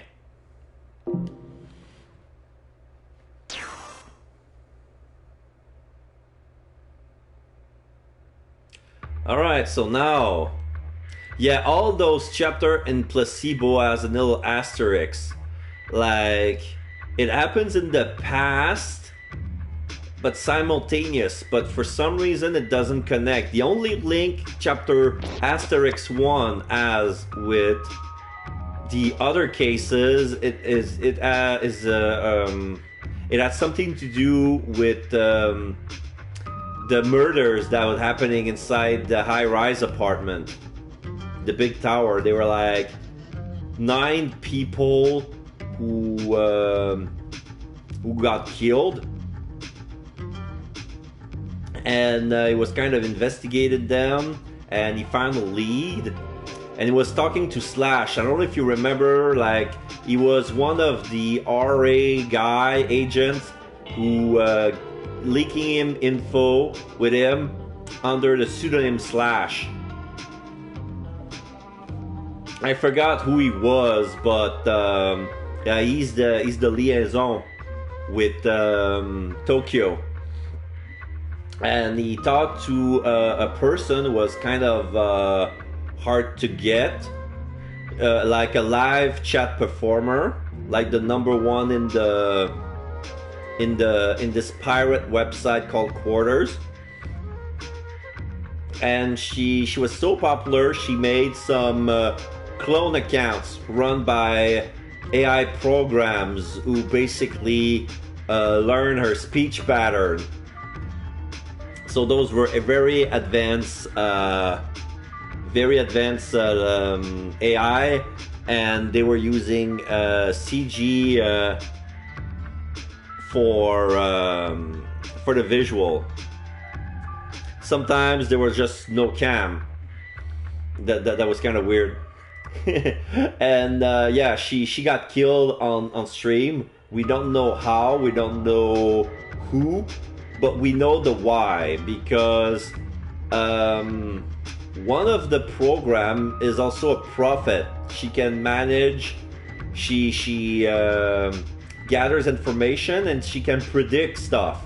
Like this algorithm can predict what's gonna happen, and she predicted she would be killed because all the other 9 members were killed because at some point in time, in order, they didn't follow the rules of the 25th ward because it's very like strict community related, and it's like petty rules like no noise after 9 or no pets, like if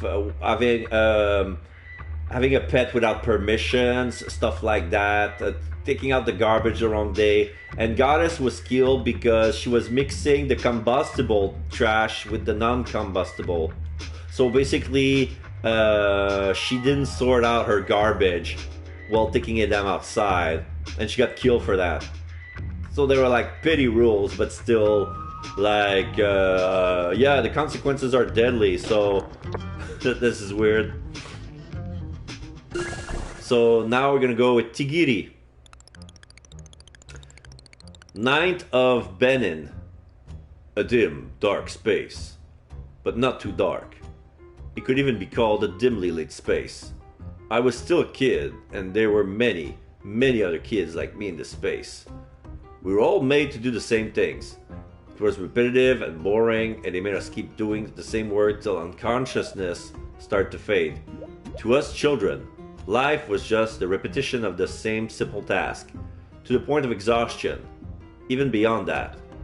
We had no idea that there was a whole world outside of that dark, dim space. I couldn't believe it. The world was actually huge and sprawling. That thought never even crossed our minds. One day, things changed. The days of performing the same task suddenly ended. Then, at one time, we were taken to a small, clean room where we met a demon. I knew nothing about gods and demons then, but there was something black and huge and terrifying, and all of a sudden, it was right before my eyes. He was inside my head. After tens of thousands of long, sharp needles were inserted into my half-awakened head by these adults wearing white clothes, the demon inside my head howled. The strange howl that only I could hear echoed horribly inside my head. It kept going. For hours, days, and months. It went on for years.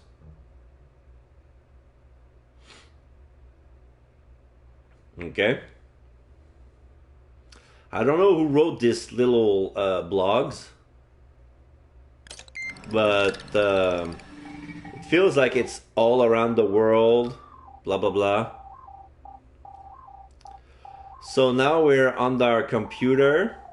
There's a picture of Red on the desktop. Message from Slash. Your little diary. Wait, what? Is too weird for me. Shut up. Oh, so it's Tokyo wrote that. That's his diary? Man. That guy, that entry sounded like he was one of the shelter kids. The one who was part of the Kamui Mass Pro project. Like in the Silver Case, they were sheltering kids and make them do menial tasks, but repetitive.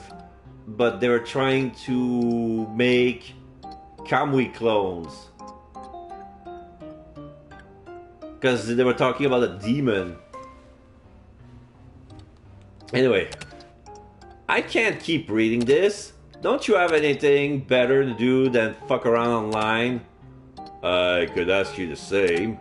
Really? I guess you're right. I thought you'd say that. I was thinking. Your reactions are too normal. It's boring. I'm leaving. Wait! We need to talk. You have something? Yeah. It's a hassle. Always dealing with you like this. I prefer mail. Easier to get to the point. Really? I think this is pretty fun. What's fun about it? Talking with you like this. Getting to know each other is kind of fun.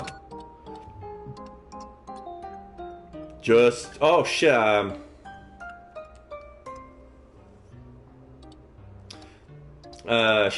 fuck up what my voice is. It's Tokyo as the lower voice.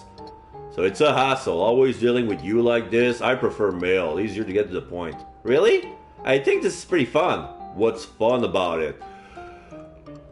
Talking with you like this, getting to know each other, it's kind of fun. Just tell me what you want. Oh, you're really full on, huh? Full on and efficient. Turtle guy, that's what? Turtle guy, that's what's... Oh. Turtle guy, that's what's interesting about you. So anyway, here it is, that illegal site. Quarter. I found something interesting here, there. A cursed file. Huh? I even paused there for a second and waited. But no reaction at all? Listen, look. Talking to myself like this is kind of lonely. At least pretend like you care. Come on, please. What's this about a curse? Oh, so you were there. Good. Listen, I'm gonna turn my screensaver on. Anyways, so, there's this curse file, and I got my hands on it. As for how, I met this girl in a sex chat at Quarter. She had the file. This sex chat girl, she's not a perf, but a regular amateur. So that means I'm a sex chat guy, I guess. Hey. What? Are you high or what? Just a little bit. Get to the fucking point! I'm trying! So, where was I? The sex chat girl. Oh, yeah. Someone gave her the file, apparently. Who? GLG. GLG? Yeah, famous rich chat user. HN equals GLG. Apparently it's short for good-looking guy. He's handsome and rich and middle-aged. What a bastard. So anyway, this file was originally GLG's file, and first some other sex chat girl received it as a present, and she gave it to some guy she met in sex chat, and he gave it to some other girl, and in the end 21 different people have been sending this file around all over the place, and now it's waiting on the HD in my PC. What kind of file is this? The most characteristic thing about this file is that it cannot be copied. So to put it exactly, if you try to copy the file, the original disappears. It gets totally deleted so that you can't bring it back. So it can only be moved. Also, this file cannot be destroyed either. Are they talking about the perfect NFT? This is the perfect NFT right here. Because you know the thing with NFTs, like, oh, it's unique. And when you get to carrying it around, it's like, no. NFT, you can always right click and make copies. Boo. This file cannot be destroyed either, so it cannot be wiped out. It's undeletable. So as for that file, there's always only one copy in the world, and that one copy never ceased to exist. This kind of thing is pretty rare. So that's what they say it's cursed? No! The original holder, GLG, died. A real standout suicide. Oh, I remember. That incident at the cafe by the park, right? Where that middle-aged guy killed himself by the window. Yeah, that's it. So that was GLG. Yeah, he puked blood and died. And the security camera picked it up. That movie was all over the net. Yeah, I saw it. That movie was fucked up. But it's only been 3 hours since he died. So in 3 hours, 21 people have gotten the file. He was the first. He was laughing. GLG was? The girl GLG gave the file to first, last night, apparently GLG told her, trust the person who doesn't laugh. What's that mean? No idea. Did anything happen? To the 21 people who got the file? Nope. Nobody died yet. Just GLG. And Yasushi Kamijo. Oh yeah, that guy. Kamijo. What did you do again? Ah, fuck. I have to watch my VOD. Yeah, if you weren't there last week, you would remember... If you were there last week, you would remember who Kamijo was. But it's creepy. They called it a curse file, but that's just people fucking around. It's just some random junk file. So you're gonna tell me or what? What the hell is that file anyway? I'll give it to you. Here. Check it out for yourself. What? I don't want a curse file. Messenger. No message. I'm gonna check my mail. I guess I'm gonna send in my email. Fucking thing. 100 email. Present for you from unknown sender. Subject, no subject. Present for you / sign /. Oh, it's downloading. Download complete. This character.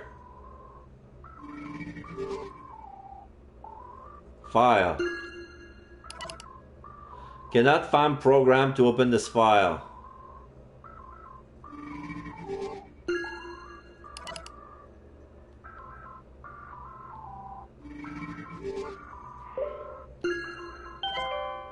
Message from /.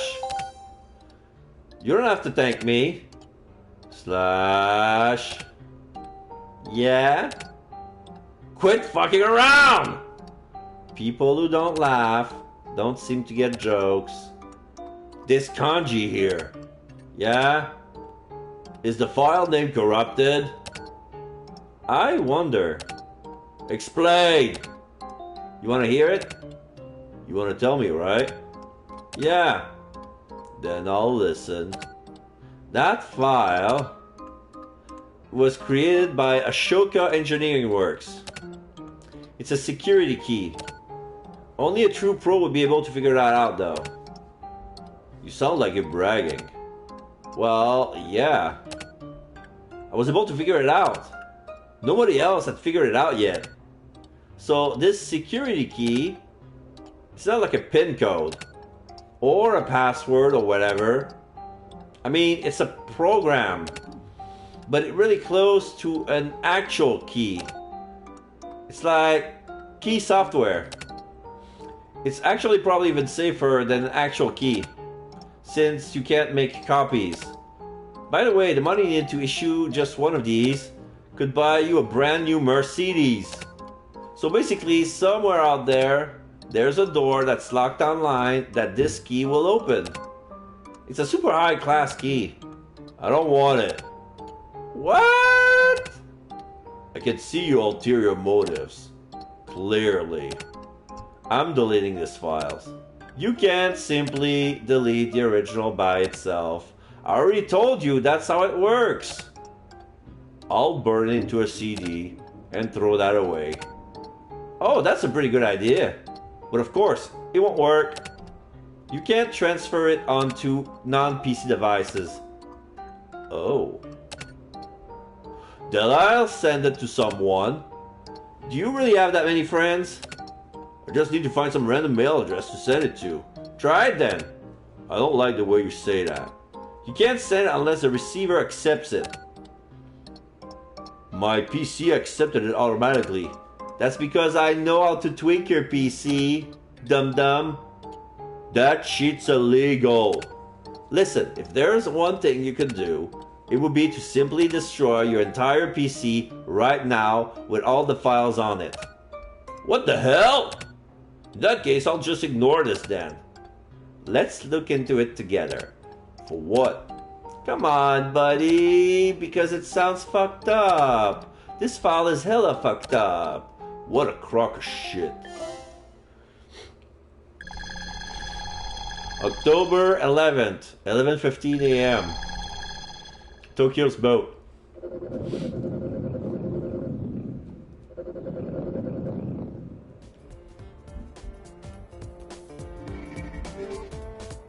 I'm gonna talk to Red. Gotta feed this guy. Feeding. Tobacco. I'm too sleepy today. Too sleepy for cigarettes. That face.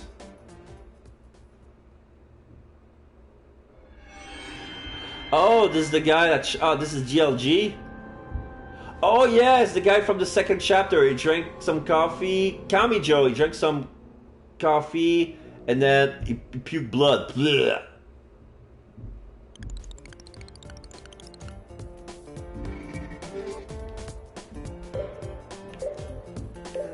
So yeah, this is like, the placebos are like supplements to the first chapter. So basically, I remember playing it like that during my end part of the story. If I knew that you could easily move between the chapters like that, I would have complete like chapter 1. No, the prologue of Placebo first. Then chapter 1, transmitter, placebo, transmitter, placebo, transmitter, placebo, just like that. Or maybe they want us to do home run, like transmitter, matchmaker, placebo, transmitter, matchmaker, placebo. Go like that around in circle. Cell phone? If you care so much, do it yourself.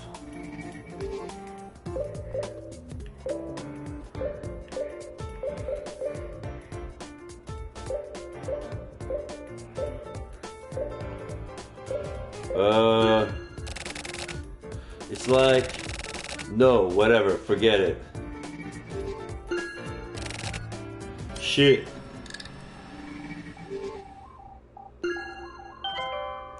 $100 mail.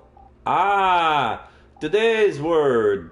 So today's quote has been brought to you by Lord Byron. The best prophet of the future is the past. Thank you, Lord Byron. Messenger. Sending message to Slash. This is definitely gonna be a hassle. You think so? I guarantee it. Because you saw the movie? There was no regular death. Something was off. Normally you cannot tell, but I could feel it. I'm really sensitive to that kind of thing. And... how much exactly do you know and why are you trying to get me involved? Well, I don't know much about that Camijo dude, but I know GLG. Friend of yours? I've never met him face to face. What sort of friend is that? Like you and me? Chat friends, mail friends, whatever. We traded info sometimes too. GLG was a flasher. He loved having the set chat girls. Watch him while they chat. But he would pretend that he wasn't noticing. And have them pretend they didn't notice either. He was into that sort of play.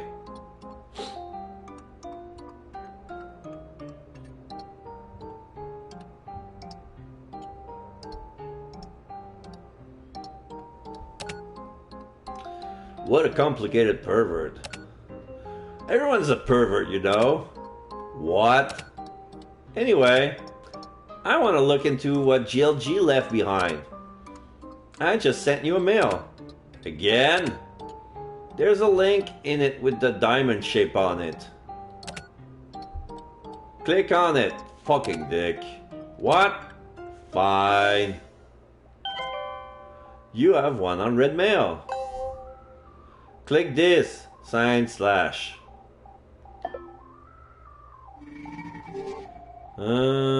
Fucking thing. Link. What's this? Message from Slash. There you are. Where is this? grasshopper.co.gp/main.php. What's that website? Grasshopper. Underground Appraiser.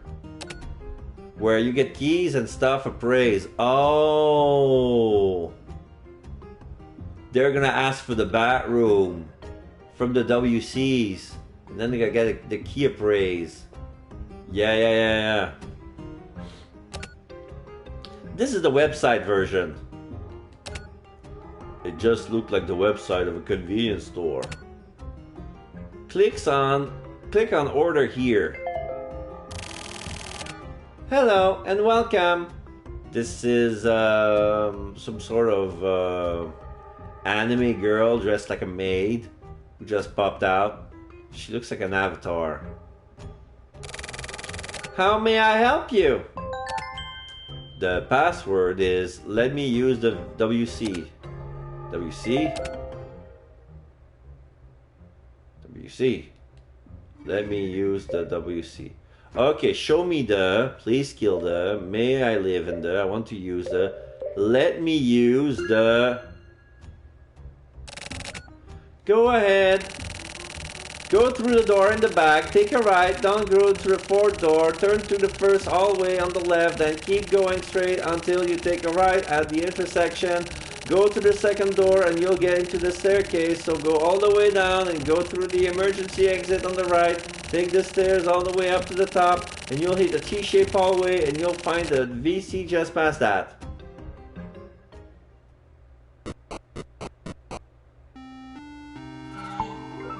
Oh my god!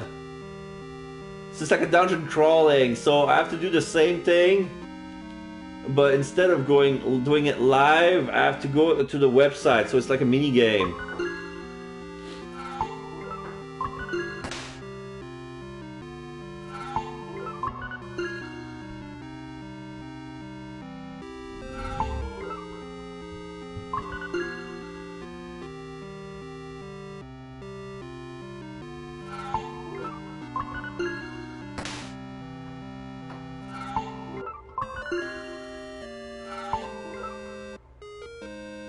Oh yeah, remember the keyhole.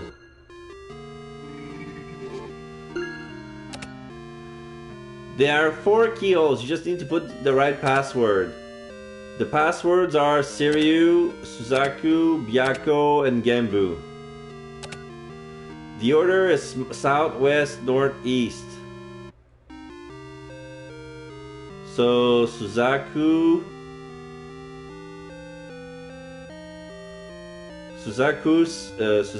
Byaku, Genbu, Siryu. Got it?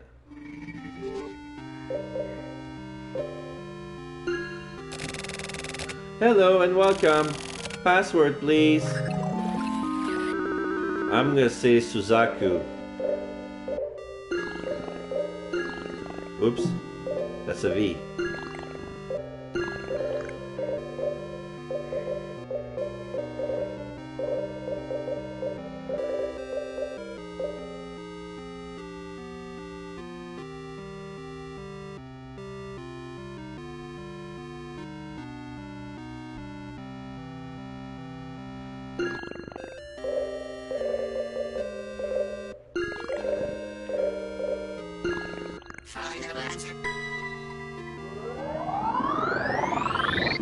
Oh wait, it's Suzaku with a Z, not an S. How unfortunate, please leave.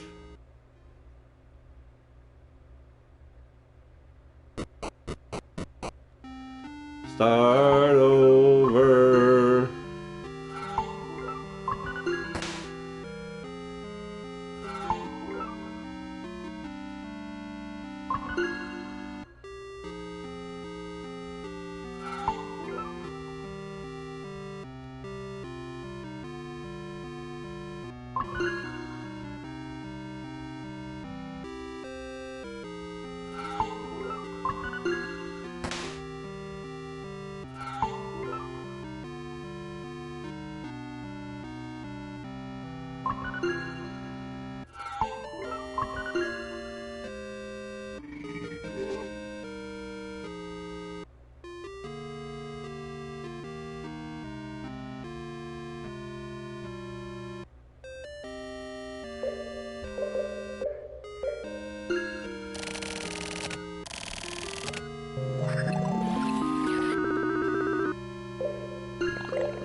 Dead end.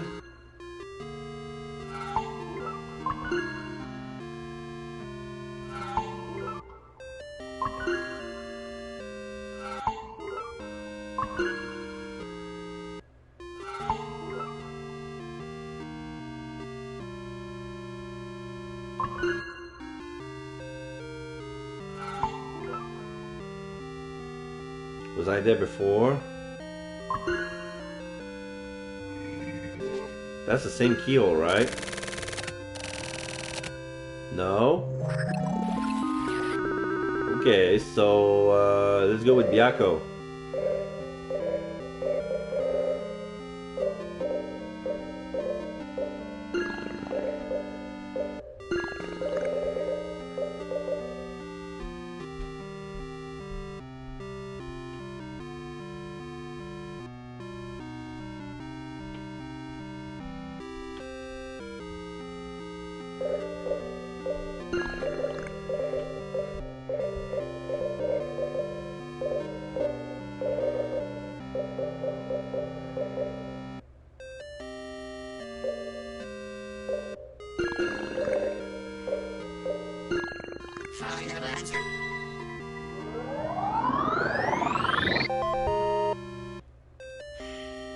Okay.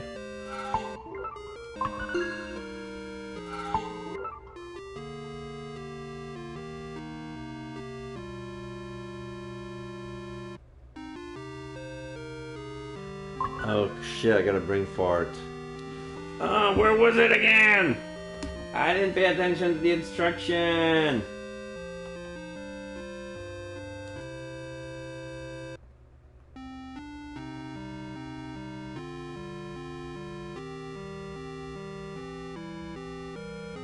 Left. Oops.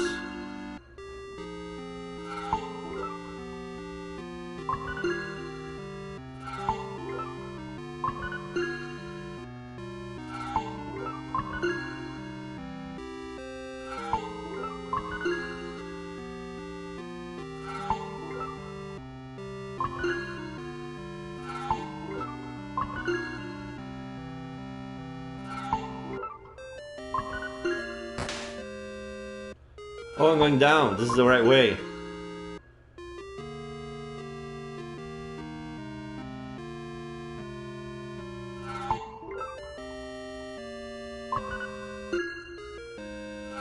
So this must be Genbu.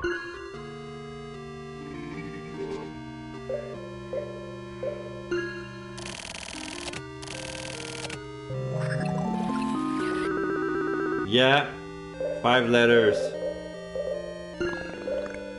Again.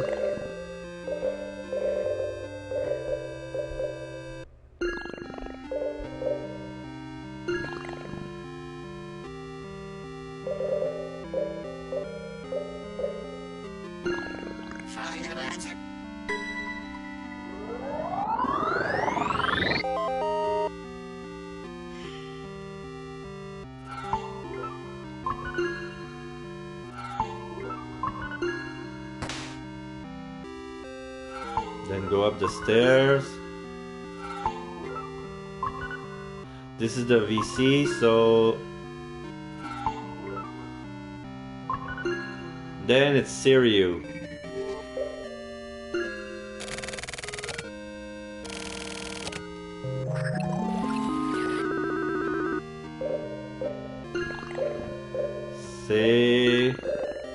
SCI.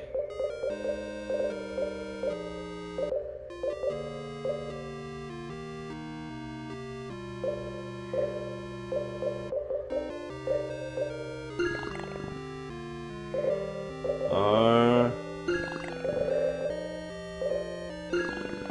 Y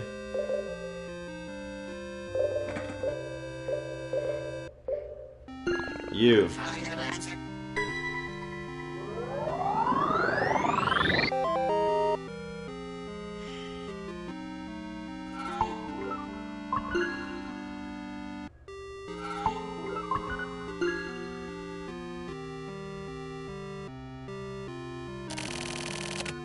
One moment, please.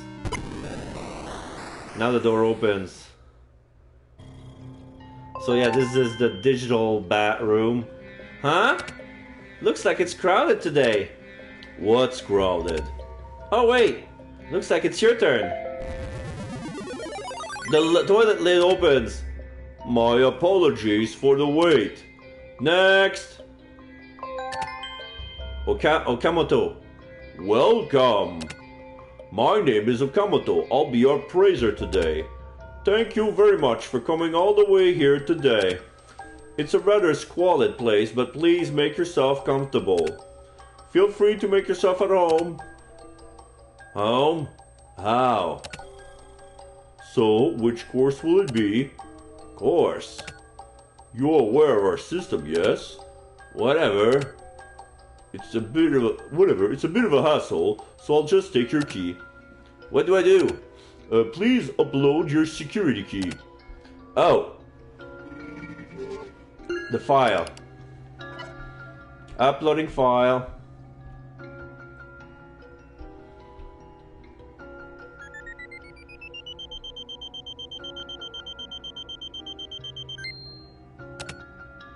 Please wait a moment. What the hell? This is bullshit. There's no reality to this at all. Sorry for the wait. The appraisal has concluded. This key goes to... Where? Da. Not a Kamui website. You use a hidden link to go in. God damn. I can't get over how shitty this place is. Really? Kamui Net 25. It's super rich and glamorous website these days. Apparently, yeah.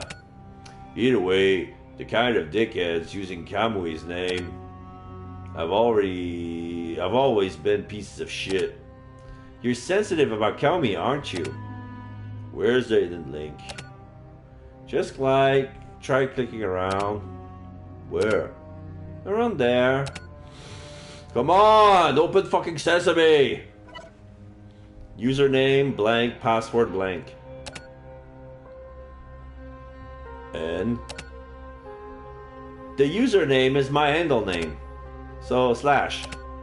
The password is your handle name. Why? I always register to sites, well, the popular ones. No, I mean, why that password? Oh, I was just screwing around. You can put it on lowercase letter. Alright.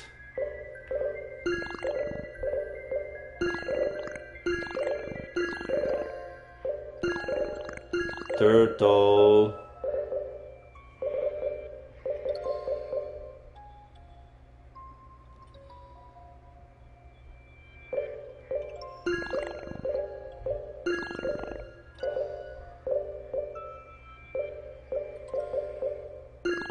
Final answer.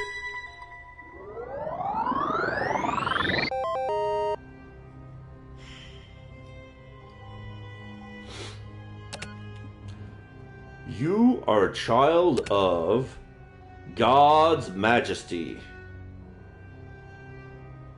Gig, party, session, schooling, improvisation. Which is it? Just choose one at random.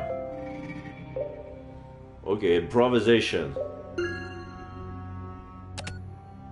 Deep throat. Whoa! This is Meru? She looks different. She has a very low-cut dress that goes all the way up to the navel. We can see the cleavage, even though the boobs are still hidden behind inside of her dress. But yeah, low-cut dress. That's not your fault. It just keeps going up and down. I'm always here waiting. That's fucked up. I'm gonna end this. I like you too. What do you think? Do you assholes really believe in this? I want to die. If it's yes or no, then no. Yeah, it looks like it'll be sunny tomorrow. I'm telling you, it's bullshit. I'll really get money. There's a bit of a problem, so yeah, no pertinent information. But my muscle mass is even increasing. It's almost here. It's so close. Genghis Khan's was a badass. Just slap some fluorescent paint on it. Thank you for the polite reply. You know you don't really think that. I'm hungry. You want a vacation, yeah? Isn't beef better? Do something. It's okay. Just trust them. Where did you hear that? Be my guest. There's no way that's true. Meru? You mean that Meru? She's on leave from quarter or what? If it's really her, yeah. Come on, man. Meru was a program, right? If so, then this one may be a copy program too. A copy of a copy? Well, whatever. Here it is, turtle guy. You should be able to ask someone here. Ask someone here? How am I supposed to converse like this? Call the flow to you. Shouldn't be too hard. Right now, the master of this virtual space is Meru. And as for the number of users, let's see, about 3,000 I think. You gotta toss out your question in just the right way. All of the users here have their own order of priority assigned to them. Anyone can start off conversation, and the next comment, based on the first comment, is received by Meru. And the rest of the users sometimes can get through, but if Meru and the other users don't get your comment, it gets pulled off until later. If that happens, it's best to log in, again from the top page. These guys are real garbage. Why? I can feel the stupid thoughts of some real bottom of the barrel people, and these thoughts sinks down to the bottom and stack up here. This place is like a filthy reservoir. Yeah, the world of the darknet is a pristine filthy reservoir. Not just CamWeNet 25. How does it get decided whether or not your comment gets received? Meru reads the flow and decides. God damn. So basically, I gotta get Meru to like me, kinda like before, right? Put simply, yeah. Can I ask you something? Sup? How about you do this? Come on, young grasshopper! You're the one who has to undertake this training. I am simply here to watch over you. And... you know, don't you? Huh? I can't act as the main characters here. That's why you have to move. That was our contract, wasn't it? Contract? Find out where she is. The Scarlet Cat. Right on.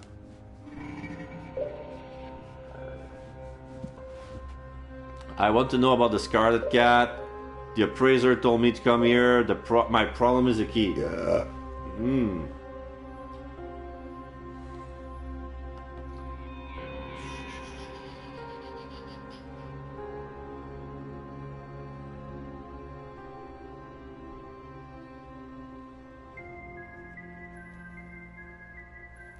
Okay, I'm gonna try.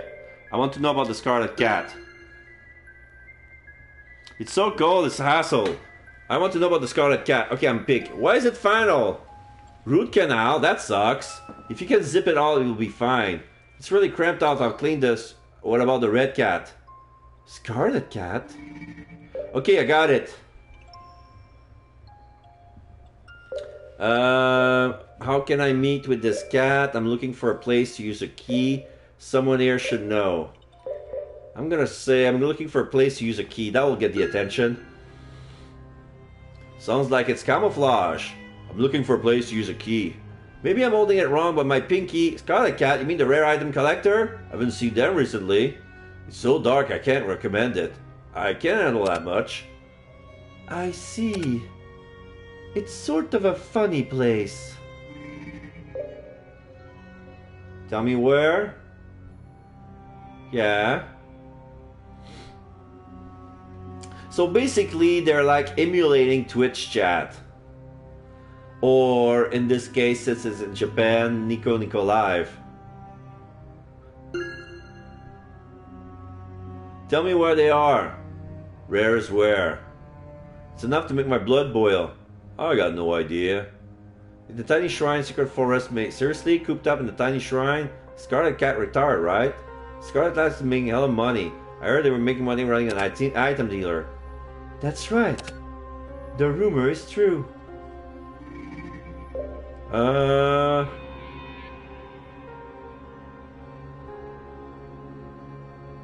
So the tiny shrine? No. The auction? No, the item dealer. I'm gonna try that. So an item dealer? Yeah, no shit. That item dealer? Really? You gotta get ripped off. Fuck that asshole cat. I want an animal suit. Call out with hero. And you can meet them. Someone trying to be a hero? It's a dumbass pawn. Scarlet is hero in Japanese. Old losers like pawns. Sounds like a real punter.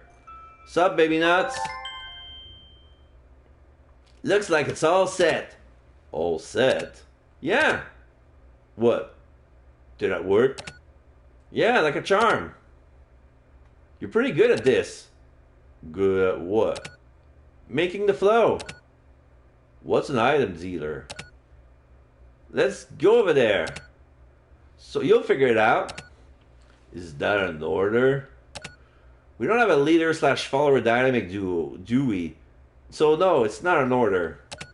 Anyways, let's make like a tree and get the fuck out of here. Is this the item dealer? Let's try calling out the Scarlet Cat. Looking forward to meeting them. Enter the password. Oh yeah, hero. I almost forgot.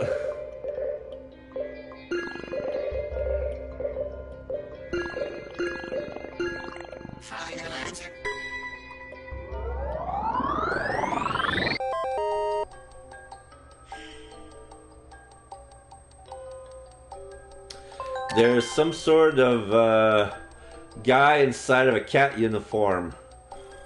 It's all red, so it must be the Scarlet Cat. Welcome! Thank you very much for selecting me. I am Scarlet Cat, meow meow. Does my appearance surprise you? That's right. This is from the famous network game, The Vilest Code 4. It's the special treasure only obtainable by players who have collected all 7 secret stones. It's the Scarlet Cat animal suit. Here is where I, owner of the Scarlet Cat animal suit of Valis, keep my entire collection of items from various games which I make available at affordable and reasonable prices. Please select a menu item. Search stones, search orbs, search discs, search fragrances, search mirrors, search medicine. What? I don't want any of these. Just choose whatever. Stones? No. Medicine, mirrors, fragrance. We want some data, right? So I guess discs. Please present your user passport. Here it is. This is where you use it. Oh, the file. Uploading file.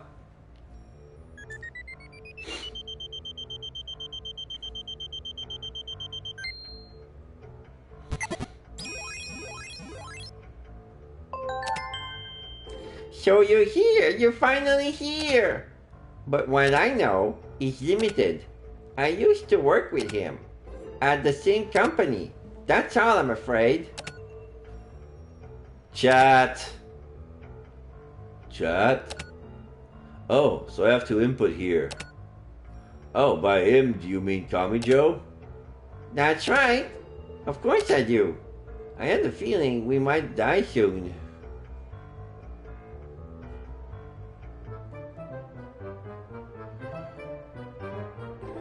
That's right, of course I do. I had the feeling he might die soon. He used to talk about that.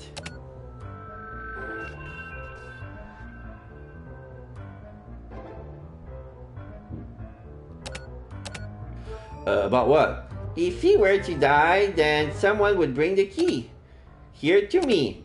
So he asked me to take it and enhance it. Something like that.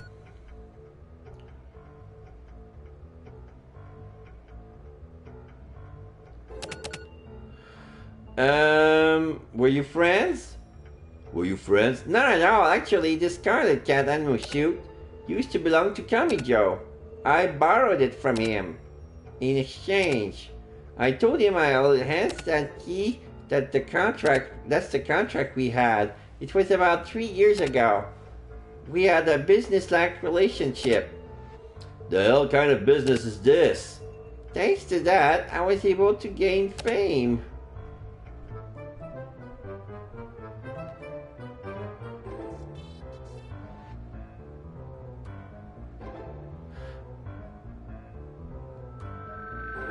Thanks to that, I was able to gain fame as the Scarlet Cat and sells my wares. And he was able to have his dying wish fulfilled. That kind of business.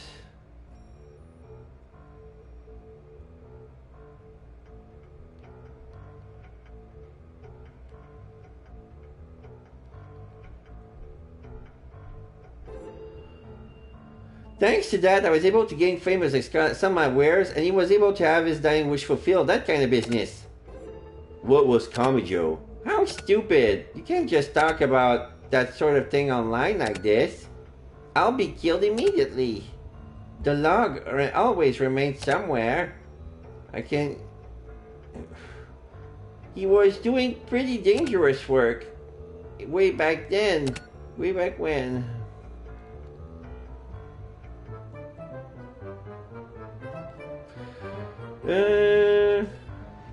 Something online is gonna be killed. He was doing pretty dangerous work way back then. That's all I can say. But he quit that job and entered his previous company.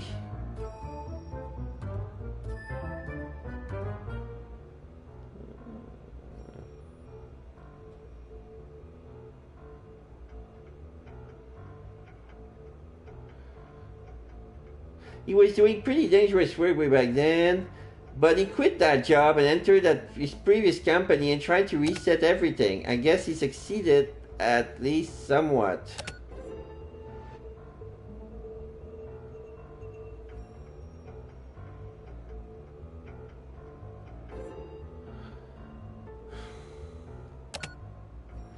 Kamijo's life got all twisted.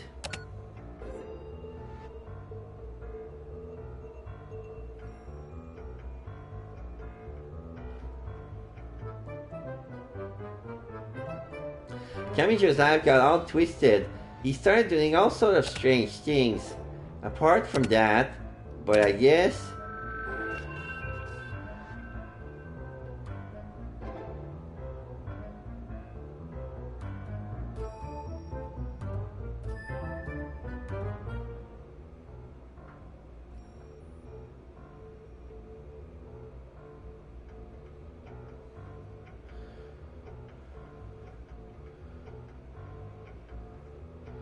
Apart from that, but I guess just about anyone has those times.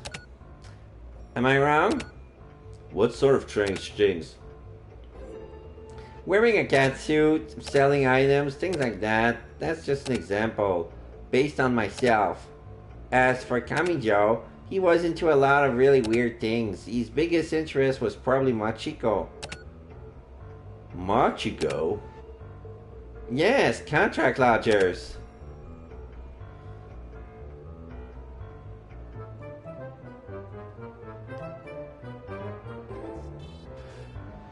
People who cannot get married, sign a contract and live together. The woman doing that kind of job.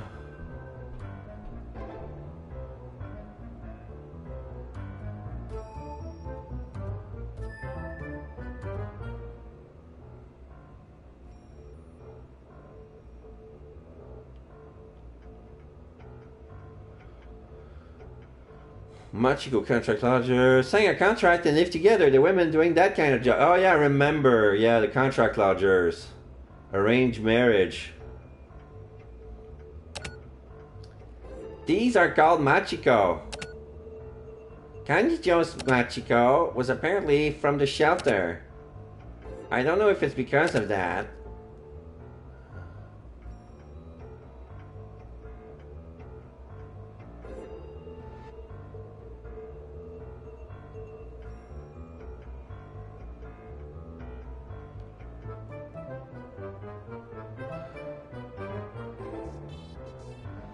I don't know if it's because of that, but he was absolutely enamored with her.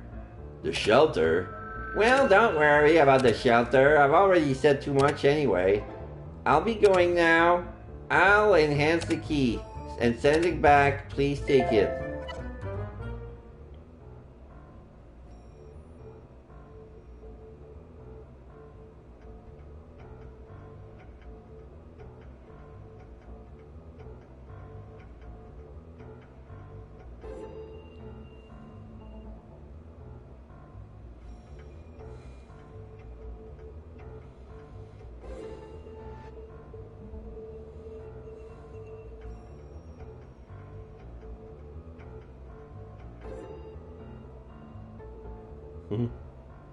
Downloading file.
I don't want the planes to use the key. Since Kamicho died, I shrouded him his mystery for all eternity. He may have some really complicated things on his mind, but he was a really simple man at heart. So there could be a really simple hint as to where the...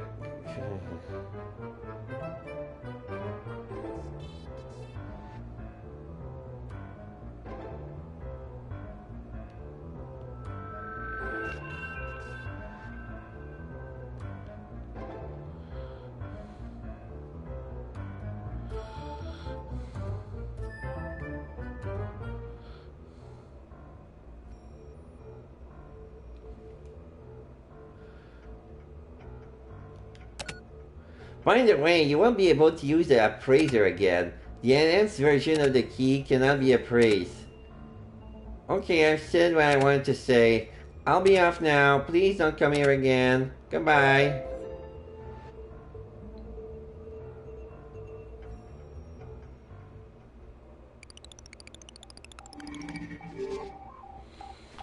Okay. I'm gonna take a sip of water.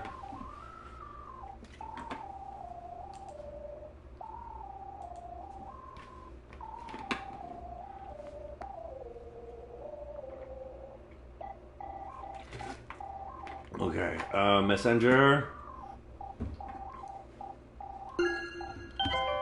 Message from Slash. I can't tell if we move forward or been sent back to the beginning again. You know what? I'm starting to get more and more pissed off. At what? At you, basically. Huh? How exactly is our contract? What do you try to make me move? Why don't you move yourself? I had question about something else myself. What? About the shelter? Have you really forgotten? What do you mean? If so, then we've got a long road ahead. The fuck are you talking about? Ah. Kamijo. What? He's logged in that quarter. The comic cafe chat room. The one he always used to use. Or more like the one he bought for himself. So a dead guy's enjoying a nice little chat. Wonder who he is. I wonder who it is. It means someone used Kamijo's password and entered the chat room.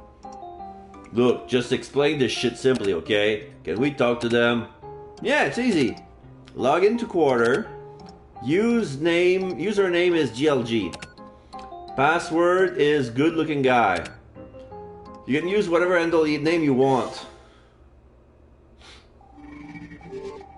Okay, so browser. Username GLG, password. Alright.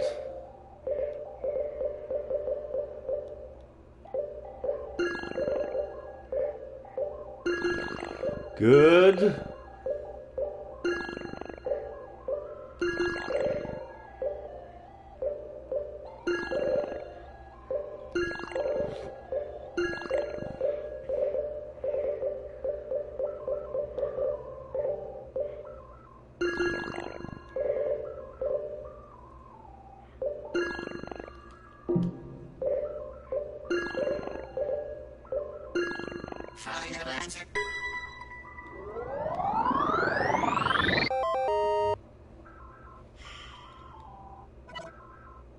Live chat login. Turtle guy, anyone here? Chloe, yay! Yay! Who is Turtle guy? Hey, isn't this a guy named Kamijo's chat room? Are you a friend of his? What about you? I'm a detective. Detective, what department? HE unit. You sound like you got a chip on your shoulder. You sound like you got a chip on your shoulder. So the HE unit still exists, huh? Hold up. Hold up. I just remembered something. Some old memories suddenly came back. And they all clicked. What memory? You're an ex-reporter, right? What are you doing? You're looking into Kamijo? Just seeing where it takes me. So come on, detective, fill me in. Okay, ask whatever you want. But you only get 2 questions. What exactly is Kamijo? I don't have a proper handle on it just yet. But basically an old soldier. If you want to know more, you're gonna have to check out the Postal Federation. But if you start that up, you're gonna be up for processing in an instant. If he were to leave some secret final will online, where do you think he would leave it? Oh, the one place that pops into mind would be his chat friends. Give me 1 minute and I'll ask for you. I'll wait. I'm asking the master here. This is a comic cafe, but I guess you already know that. I feel like I've met you before. I just asked the master. Kamijo was a real VIP client here. And the person was always chatting with here was Goddess from Quarter. So Milu then. But she's dead too. Yeah, what a weird ass combination. Oh yeah, But she's dead too. yeah, what a weird ass combination. That's the chick who had her hair eaten by a stalker.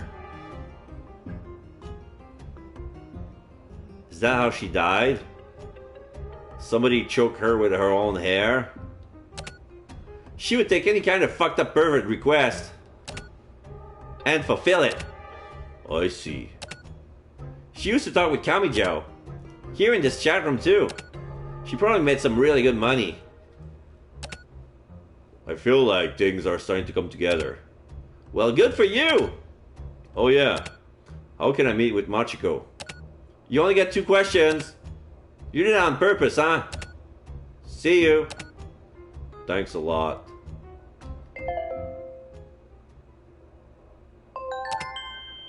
Things are starting to come together? Let me think for a minute. 4:48 p.m.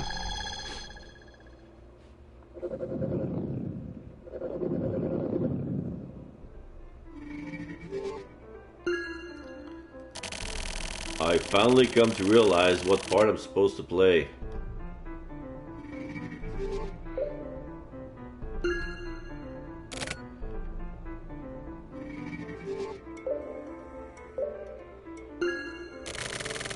Connect the dots. And it comes into shape.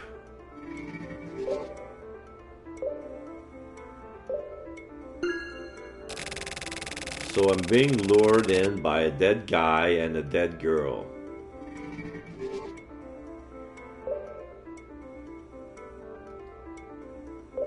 The yard work is done. Nice.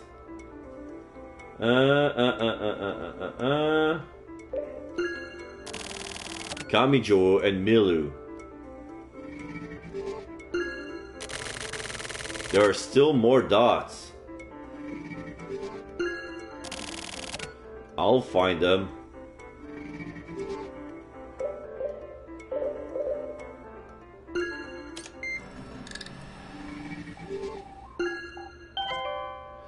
Sending message to Slash.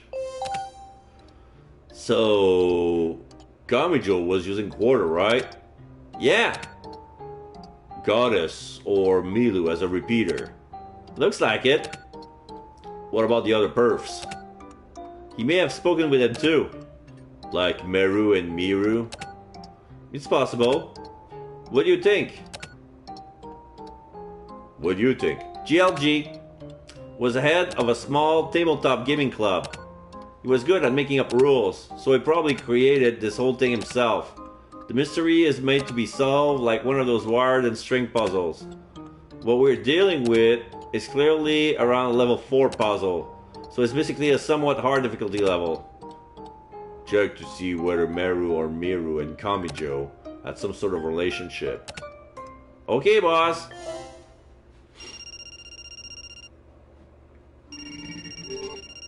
Cell phone? Hello? Yabukawa? Oh, it's the old guy! It's the guy who was working at the RA who got killed! So yeah, he wasn't killed yet. Alright, so my voice was... Is this Tokyo Morishima? Yeah? My name is Yabukawa. For certain reasons, I can't tell you what I'm doing, but I'm actually a friend of the late Kamijo. What do you want? I can't really talk on the phone. I would like to speak with you directly.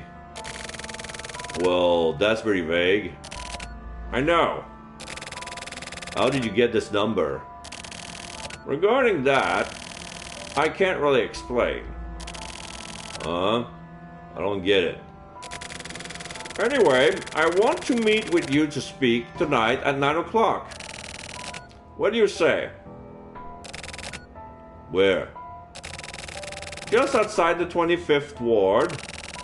The area where the 26th ward is going to be constructed. Oh shit, there's a 26th now. There's a small park there. How about there? The seaside construction site? 9 o'clock. Sorry for the mystery. Oh no. There are actually a lot of people like that around recently, so I'm used to it. I see. For some reason that makes me feel better.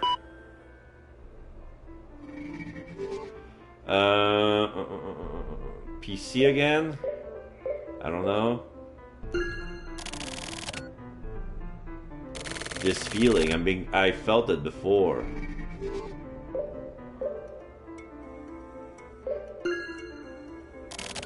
Hey, I'm a necromancer. But whoa, that was random. Talking to his turtle. Hey, did you know I'm a necromancer, little turtle? Tobacco. Okay, nothing. Cell phone, I guess. Oh wait, PC came back.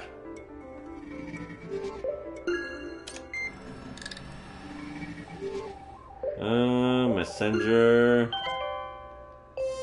Message from Slash. It was Miru. I see.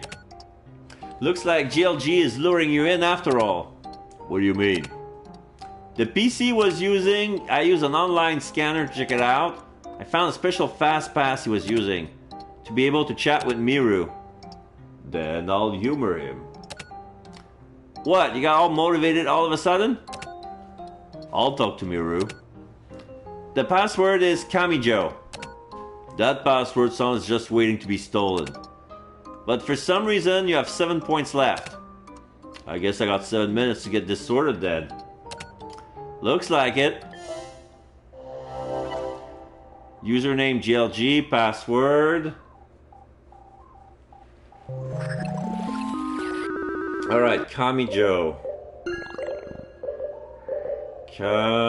Where's the A?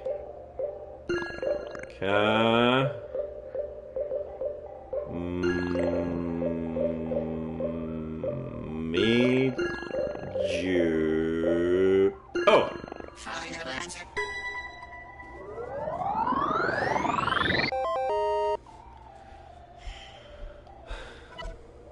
Live chat login.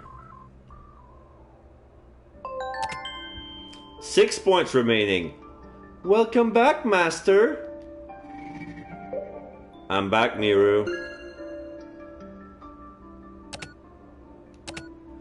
I've been waiting for you the whole time. How long have you been waiting? 2 days, 17 hours, and 14 minutes. Yeah, she's a program. This is a CGI picture. We're not actually talking to a person. I see. Master? Yes? What shall we do today? Same play as always. Let's talk a bit. Oh, I want you to answer some question. Like, if we're gonna pretend to be GLG, I think it's gonna be, let's talk a bit. Okay then. Master, you start off. What shall we talk about? Let's talk about the past. Let's talk about the future, or I can't think of anything to talk about.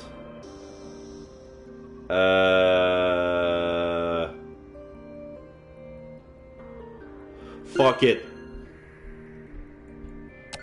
I can't think of anything to talk about. 5 points remaining.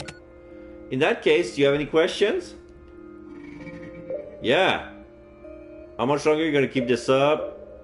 Why do you call me master? No, this is gonna blow my cover. Oh.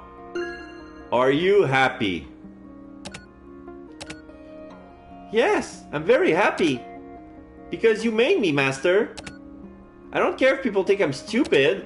I don't care if people say I'm unfortunate. As long as you keep taking care of me like this, I'm so happy. Right? Yeah. Oh, she's sad. Oh. Ah! I just got it. So Kamijo is dead, right? Who are you? I'm a man you've spoken to before. Checking data. Checking data. Checking data. Checking data. No problematic data found. Please upload the security key. Now. Okay. Uploading file.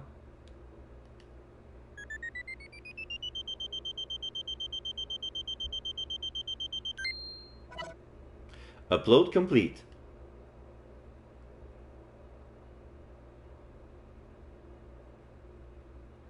What's this? She changed into a guy. What? Turtle guy, what? Turtle guy, huh? My name!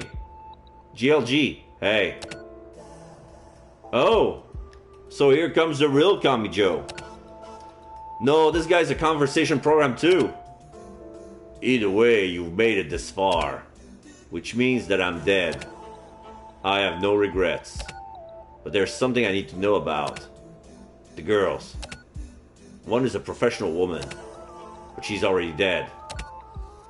I'm in the same place as her. One more is an imaginary woman. She will be released.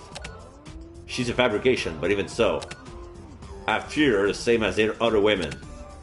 She'll be fine. The last girl is one with whom I enter into a contract. I'm very worried about her. She was in the shelter. I want to talk to her.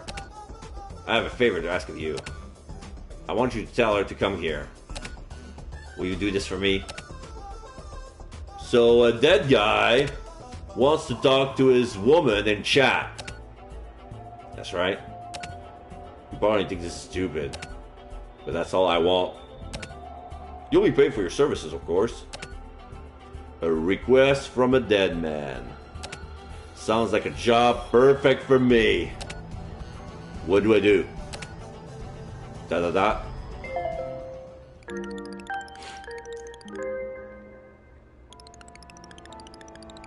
So we're outside of a park late at night.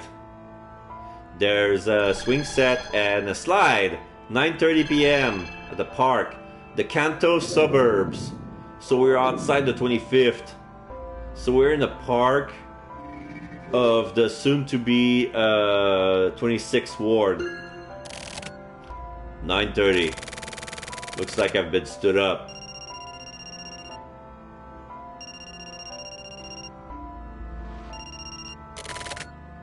It's me. Sorry. Yabukawa. You're close by, aren't you? Yeah, but I can't go there. Sorry. You had something you wanted to say to me, right? Yeah. What was it? I meant to tell you directly, but that didn't work out. I called you all the way out here. It's about Kamijo, right? Yeah. Kamijo is an old acquaintance. Actually, way back in the day, it was me who trained him to be a killing machine. Oh, so Kamijo is an ex-hitman, huh? Now I remember. Kamijo was a diver. And they had to kill him. Yeah, if you want to call it that. We called it something else. But yeah, it's the same thing. So you're a killer too, right? That's right. You were trying to kill Kamijo. Am I wrong? No, you're right. I had my orders, but I had been fighting it. It sounds cliche, but the depths of my sin had become terrifying. But then he killed himself. That was an amazing feat. Kamijo got out. Completely and thoroughly. And I, having been tracking his movement during life, ended up finding the HC unit detectives who were investigating him, as well as her. You mean Machiko? Then, in order to get rid of any connection between Kamijo and the two detectives in Machiko, I was supposed to adjust them, but you hesitated. Actually, without any hesitation at all, I ended up getting done in. By who? Someone from an organization with no ties to Kamijo nor the HC unit. But I can't explain that in detail. The rules? Apparently, yeah. How am I supposed to process this with the whole situation? Please calm down. You just need to tell me what you can. What I wanted to tell you was that Yasushi Kamijo isn't dead. Yeah, he's at somehow he found his way back into the lighthouse with his with Machiko, the fake wife. No way. You're lying, right? I felt that someone should know this. Kamijo's suicide was a ruse. I said that he'd gotten out, right? That's what I meant. Then who died at the cafe? A guy called the Scarlet Cat. Oh! Kamijo made it up to look just like him. And killed him in a way that wouldn't make it look like a suicide. Brainwashing and plastic surgery. I taught him all of it. Way back when. So when did you figure out that Kamijo has set up the ruse? When I fell to the ground, I had a revelation. That's when I called you. Mysteriously, everything became clear. Kamijo and Machiko ran off together. Or rather, in order to run off together, Kamijo got everything prepared. I'm happy for him. I truly am. But there's one thing I don't understand. What? How did I know that? Did I die? Yeah, you're dead.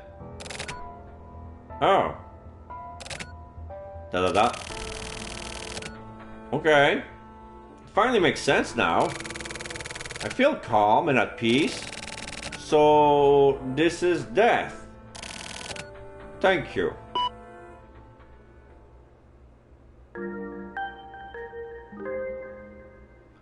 A lot of people who are dead, who are not dead, who manage to still be alive. Listen, and don't laugh. What? Apparently at some point, I became able to talk to dead people. No, that's not it. People who have just recently died. Also, you can talk to people who are about to die. Like people on the borderline of laughing dead. It's always been like that. You've just forgotten. Why are you bringing this up all of a sudden? Oh yeah. Okay. I think I remember. That's the burden I have to bear.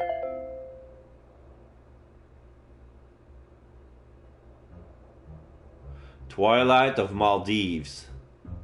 I made my way to a house along the coast, but as I opened the door and went inside, there was nobody there. There were several small, modest pieces of furniture, but there wasn't even the faintest smell of life, or a lifestyle, or a family, or anything even similar. It's like the shelter, I thought. As I thought that, I suddenly felt a sort of shock, like I'd been punched in the head, and I became sad. Maybe he came back and took her away, or maybe he'll never come back again and she disappeared off somewhere alone. I don't know what really happened, but either way, the promise has been fulfilled. This much is certain. Otherwise, not a single person will be able to rest in peace. Otherwise, no meaning whatsoever could be found in living in this world. Right? Don't you think so?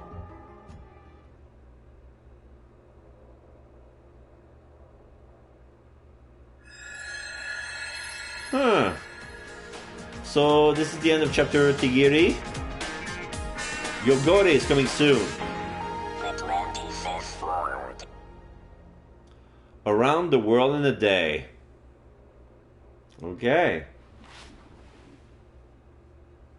So, I start to realize that I think Tokyo is one of the failed Kamui clones. Like, he's a kid from the shelter.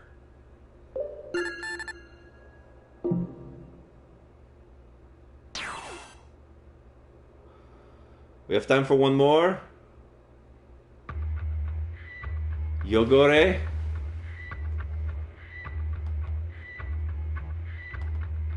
Yeah. So Yogore, and then we're gonna stop here and do the rest of the story another day. That way it's gonna be well separated. Booting up my PC. What am I gonna do? Bum bum bum. Checking my mail. You have one unread mail. Today's word is dead zone. Definition number 1. A space with no sound. A silence world meant to make people nervous. Definition number 2. In psychological terminology, it is the mental state of achieving a goal and then losing sight of the road ahead, accompanied by a sense of duty, giving up, and a sense of hopelessness. Definition number 3. The place between life and death. The dead zone.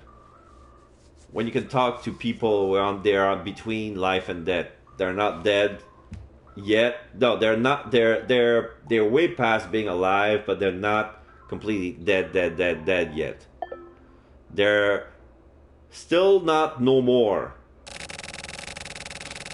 But either way, your true nature will be revealed and you'll have no choice but to act. Really? But I still can't believe what I'm capable of something like that. It's your calling. It's your fate and your destiny. Is it not an order? Unfortunately, it's not an order. I can't give that order. Asterix 3. Yogore.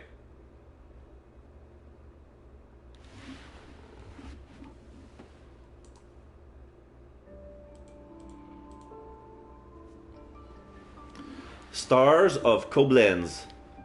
I'll go over this once more, but this is a place for me to write about my dreams.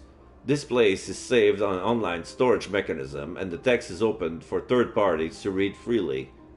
Why am I even bothering to write something like this anyway? I can't think of a good reason now. It may simply be that writing something, anything, has just become a habit or a compulsion. Just like how when a person wakes up in the morning, brushing their teeth is a habit or a compulsion. Habits and compulsion are of stronger power than things with clear reasons. And with that, I'll continue to write about my dreams. The nightmare is set in the 25th ward. So many people have died. Suicide, accidents, murders. They all look different. But they're all the same in the end. The same types of death repeated. How many people have died? Not a single resident believes that the figure publicized were true or correct. On the other hand, there is no life. Nobody was born and raised in the 25th ward. The place is a huge morgue. A morgue is where dead bodies are kept. Bodies would be put on display in order to identify those who have died in war, or of starvation, or sickness. These places exist in the larger European cities long ago, and now the residents of the 25th ward, even if technically alive, were no more than dead bodies. They are lined up nicely and in order of the borderline between life and death. They are lined up so that each and every one can wait patiently for their own turn to die. The residents were all gathered here. A pleasant living environment, an excellent location, all the latest cutting-edge facilities, etc. Bionic security systems and building kitchens and auto-reservation bedrooms. The buzzwords used by PR firm were all true, but there were also things left unsaid. While the 25th ward provides comfortable living, it also provides a whole lot of debt as well. By the time this was noticed, the residents were already busy going to sleep and waking up there, working there, and living their lives there. Several days after the 10th death occurred in one of the apartments in those meaninglessly tall towers, and the video showing the moment of death made its way around the internet. The people who viewed it apparently fell into depression, but not because it was a real video. Conversely, it was because the unrealistic looking death looked like something from a movie, and it messed with their emotion and made them uneasy. A beautiful woman died on screen. I knew her.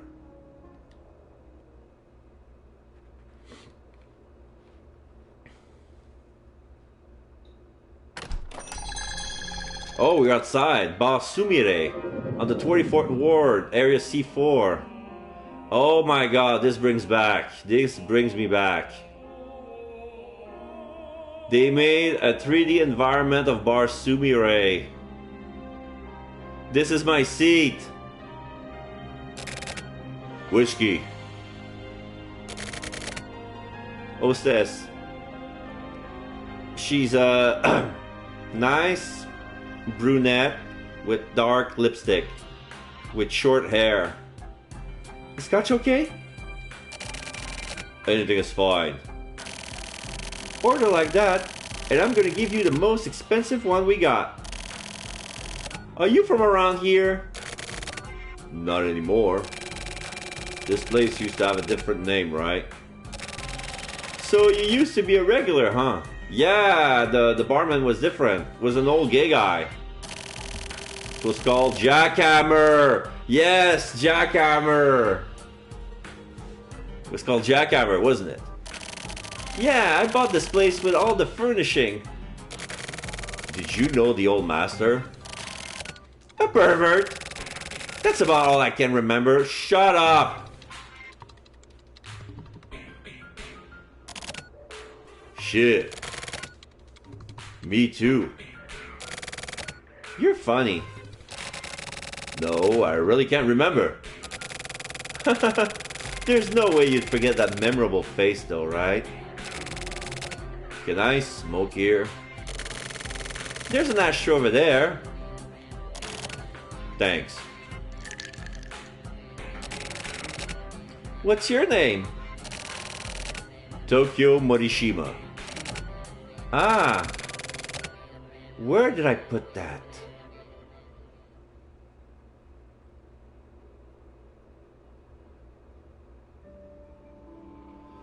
Rains are Porto Vecchio. The rain that had fallen for 3 days was about to end, and it was a cold, dim dawn. I was drinking tea and talking with her in my room. We had conversation like this pretty often. Back then, whenever we had the time, we would talk. She hadn't slept a wink, but she didn't seem sleepy at all. She had told me before that she could go a whole night or two without sleep. To her, insomnia, migraines, and starving herself were like friends. But her beauty showed no signs of any sort of illness. There was a certain sense of class in the way did things like drink tea, to the point where even I, a woman, almost fell for her. Hey, do you have any secrets? She asked me this as she looked me over her teacup. Secrets? I returned coyly in a low voice. I knew that there was more to her query. Everyone has secrets. You should have some too. Stating things in a somewhat condescending manner was a habit of hers, especially when she was speaking to me. Having secrets. I thought about this for a while. I imagined how it would change if I had secrets. At the time, I hung on her every word, listened carefully, and was extremely interested. I don't like the 25th Ward. The topics of conversation always change quickly. Why are so many people dying? Because there are people killing them. That was my answer. Who's killing them? The Regional Adjustment Bureau. Where exactly did you hear that from? You know who. She had nothing to say about you know who. Why did the Bureau agent kill the resident? For adjustment. That's just a different word for it. What do you mean? You're just using that term as another word for murder. Yeah? It's a more professional sounding term. Maybe they're trying to finish this systematically? Murder usually has a motive. It feels like we're in some kind of suspense novel. I laughed, but she didn't smile in the slightest. Even soldiers killing people in war has motive. It occurs when they see the enemy in front of them. Then what about assassin? Hitmen get contracted to kill people? They do too, of course, but the word motive is a bit different. Let's fix that. She stared at me with a serious look on her face and drank her tea without looking away. You know what sort of word that is? After asking me this, she went back to her commanding tone again. Think hard about it. I thought about it. Then 1 second later I answered. Murderous intent? As I said the words, she smiled briefly for the first time, and slowly nodded her head. Take a sip.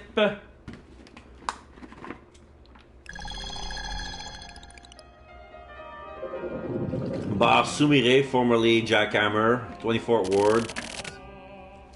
Yeah, this year. It's a wooden turtle? It's a turtle. Yeah, a turtle. What is this? The old master left this here. Said that if a guy named Tokyo Morishima shows up, then I should pass it on to him. I carved this. Huh? I remember there was some sort of trick. Trick? To this? Yeah, probably the shell.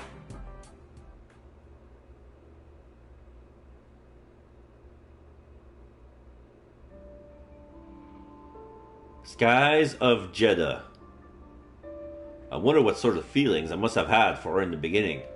Maybe it was like how our little sister feels about her big sister. Back then, I was still pretty immature and naive, but we weren't actual sister, and we weren't even friends or acquaintances either. I knew that, so our relationship had a sense of fabrication or maybe something scripted about it. If this was about me and GLG, then I would be able to concretely say what sort of relationship we had. It was clearly, extremely simple and clear and beautiful. A master-servant relationship. He was my master.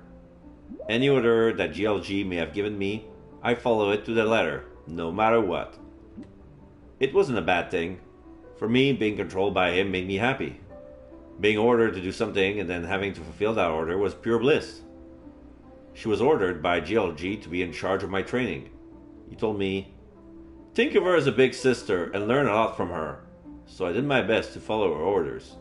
And through that, I was able to indirectly felt the same sort of pleasure. What was complicated was that I had one more little sister. I don't know if she was actually younger than me, but GLG told me to think of her as a younger sister and to get along. But she acted much more like a real person than me. She was a stupid and foul-mouthed and sarcastic girl. My big sister was Milu. My little sister was Miru. And I was Meru. Apart from Milu, GLG gave us those names. I don't think the three of us have ever at all spoken together at the same time before. I have no memory of that. We may have once, but I can't remember it. Basically, both Miru and I were trained respectively by Milu. So with regards to Miru, I thought of her as a younger sister who had been brought up into a different place for me. I had a job that I was assigned. My job was talking with men in sex chat. Apparently, this actually had educational purposes. I learned about the world through talking in sex chat. I became really familiar with male psychology and sex and sexual deviation. I became able to pretend like I was having sex for hours. What's important is the flow. Just as a sponge absorbs water, I absorb all kinds of new things, and I became able to read the flow of conversation better and better. GLG has told me that before I was in possession of a really amazing ability. It's really surprising. Not even Miru or Milu have that ability. Meru, I want you to try to read into my future. While I could read conversation, I couldn't read the future. So I told him that, but after that, I felt as if the real me was somewhere else, and I felt really uneasy, as though a small dark hole opened deep in my heart. I was afraid that GLG would disappear someday. The real me imagined that, and in my entire body shake with chills. The real me? That's right. I was a girl who was plugged in.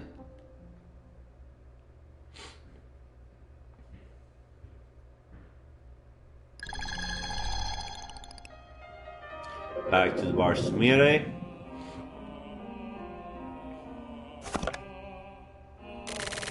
Ahaha! The shell came off! There's something inside. What's this? An old cell phone? It's a flip phone. Back when the cell phone weren't smart. A cellular flip phone. You mean you put that in there yourself? Looks like it. What a weird present. Cell phone. You've got mail. Mail?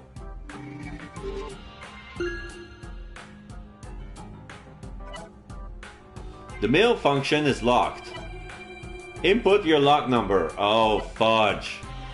4 numbers, 4 letters. God. Ah, so it's locked. My birthday. What?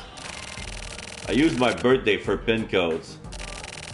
Wow, that's pretty dumb. But I don't know my birthday. What? That's way past simply dumb. Fucking guy doesn't remember his own fucking birthday. Rocks of Adelaide. That's right.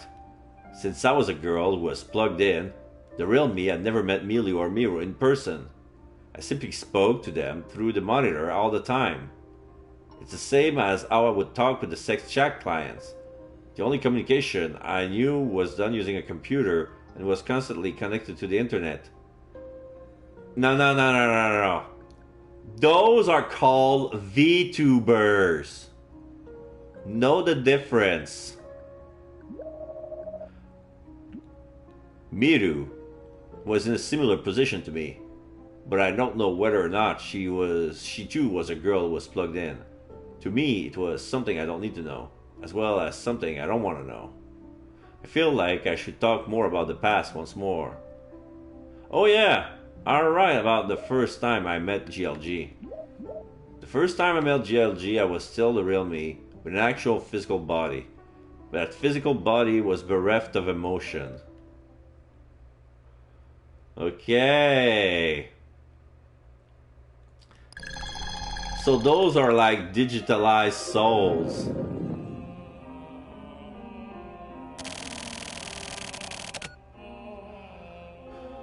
Why don't you know your own birthday? Because I don't remember. Do you have amnesia?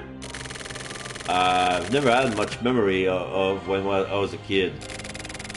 But recently I've started realizing that I can't remember lots of other things either. How come? That sounds pretty bad. But sometimes I can remember things.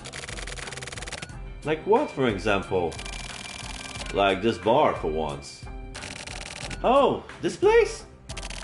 Yeah, I felt like if I came here, I might be able to remember more. Ha, I see. What a weird customer. Sorry. Do you have a license? Huh? If you check your license, it has your birthday written on it, right? Oh yeah, I guess so. Looks like I'm way smarter than you. My license is in my wallet. Oh, March 27th. So you're an Aries. Alright, so, cell phone again. Mail function is locked. Input your lock number. So, 0327. Wait, what?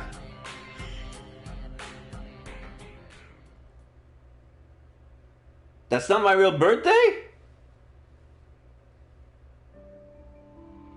Oh, okay. It was correct. I was supposed, it was the correct, I did the right input, but this was supposed to be wrong, because if it was a real mistake, they would bring me back to the main menu and start over again. Like, redo the password, you know? But here, they did not.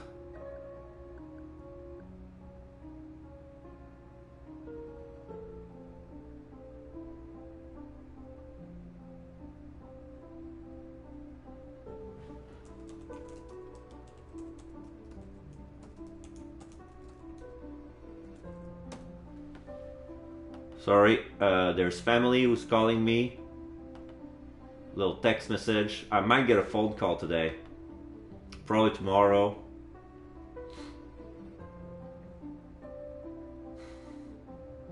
Okay. So, Clouds of Numea.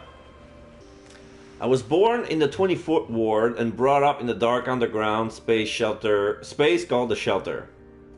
Of the children raised in the Shelter, I was part of the third generation. Up till then, the technology to create completely controllable people had been honed extensively and was implemented there. But there were also many people from the Shelter who turned out to be less than perfect, and a few people who simply could not be deleted for whatever reason. I was one of the ones who turned out less than cool, but the reality of the situation was actually much more grim. Also, I personally do not remember most of the things from my past in the Shelter.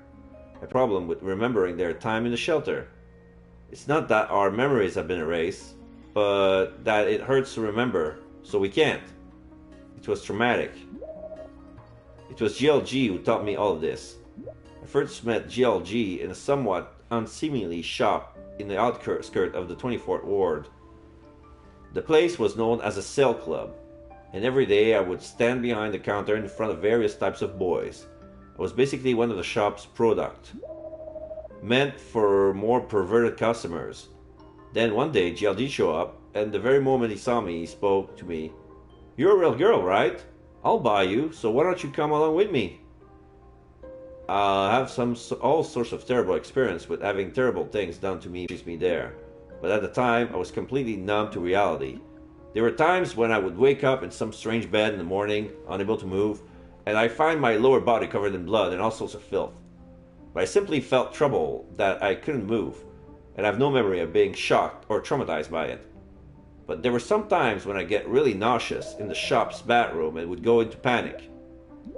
When that would happen, the shop's owner would give me a kind of medicine capsule. That night, like most of the other clients, GLG took me to a room in a love hotel.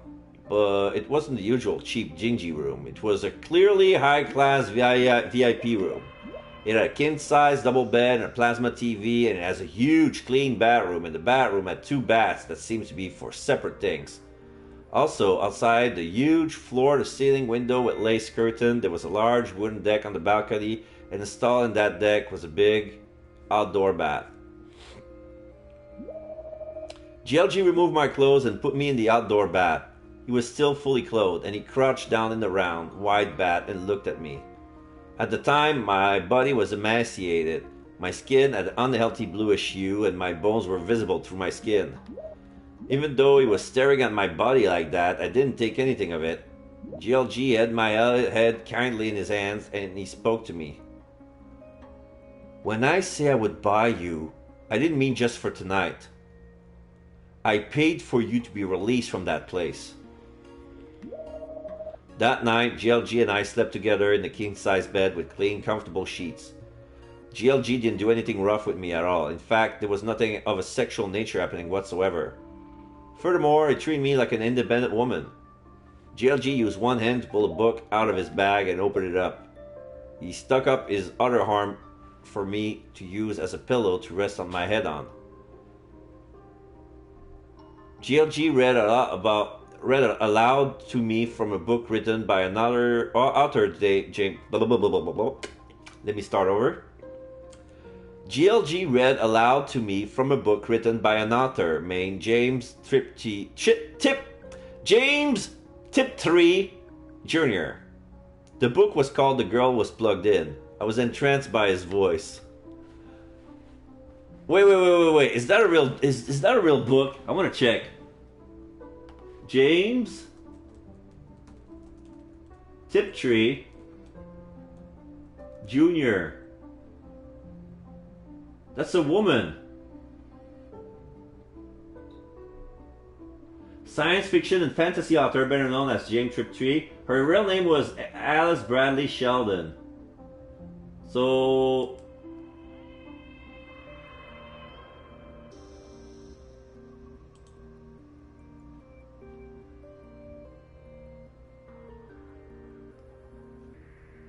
I want to check the book.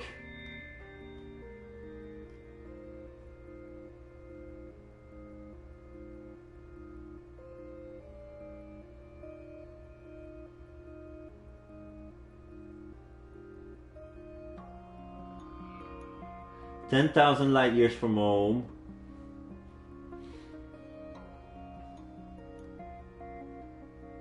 "Welcome to Paradox."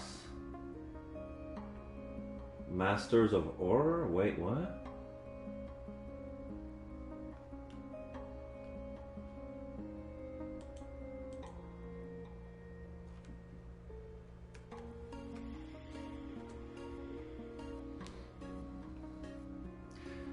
"10,000 Light Years from Home." Oh, the girl.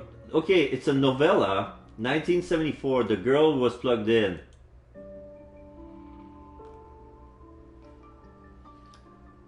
Dystopian future when the world's controlled by a capitalist regime, despite advertising being illegal. Whoa!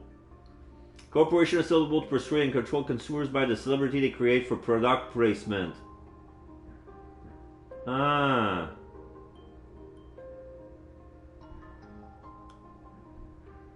Okay, that's an interesting read.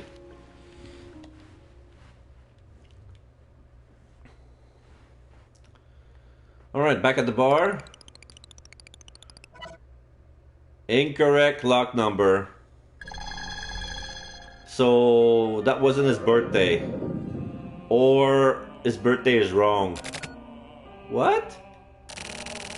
I guess it's wrong. How come? This license.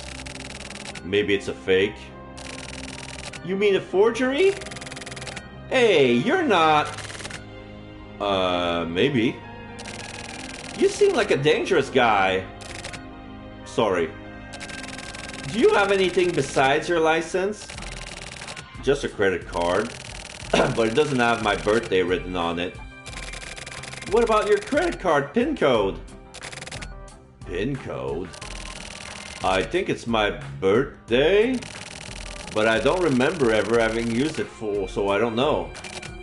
Jeez. Shit. Well then, how about... screw it. I'm gonna close up shop for the day. How come? Nothing. Just kind of... I have a weak spot for dangerous guys.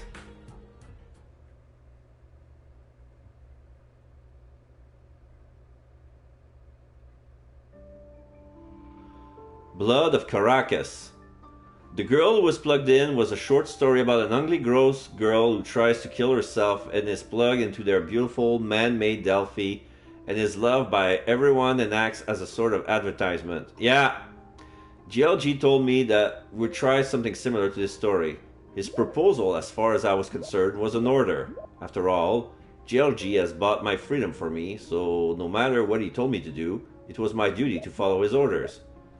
Compared to Delphi and the girl who was plugged into her, the connection between myself and Meru, a simple recreation using computer graphics, was extremely low-tech.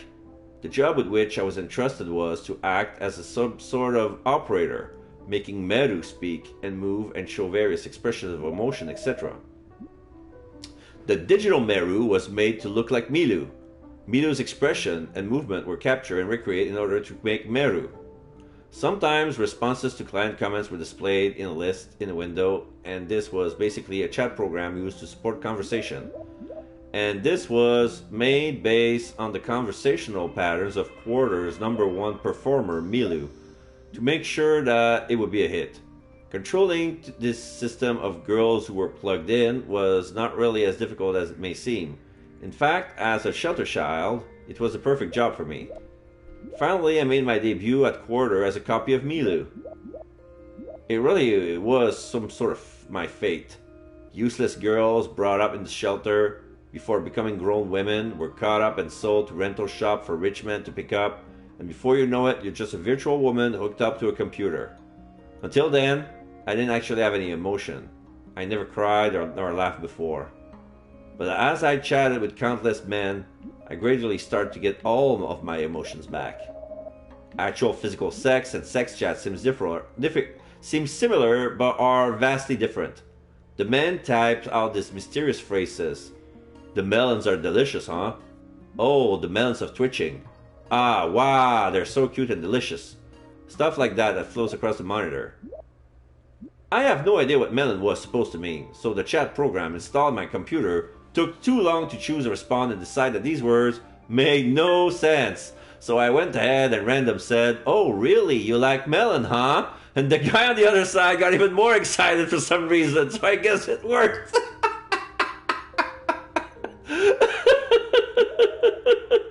Oh yeah, I love it. I really love it. I love it so much. Oh god, the melon is coming. Oh shit, the melon is here. It comes, melon!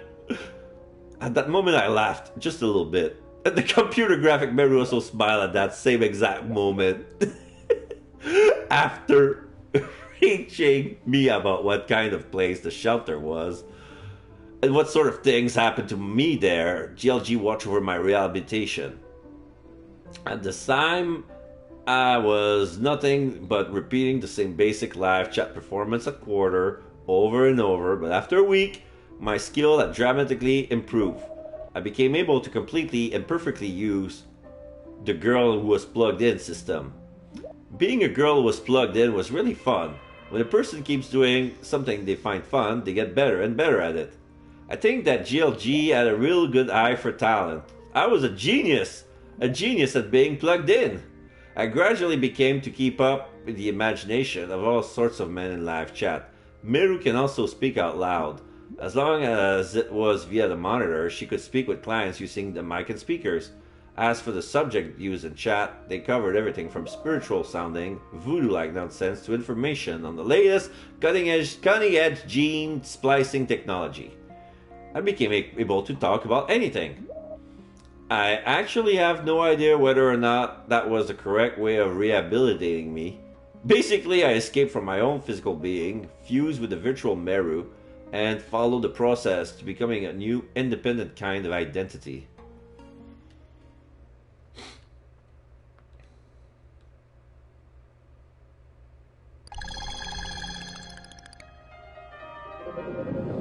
Back at Bar Sumire.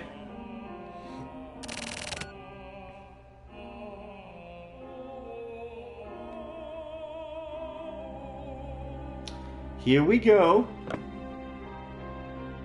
What's this? This will help you figure it out. Is that some sort of...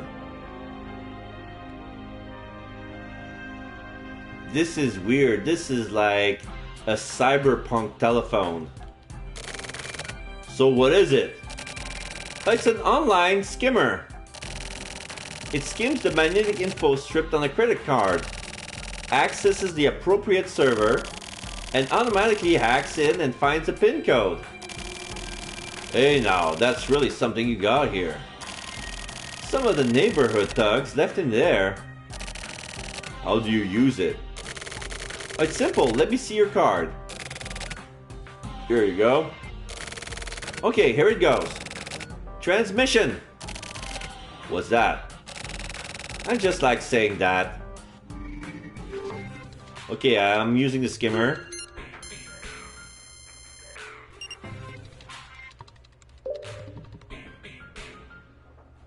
Oh wait, so I can figure out my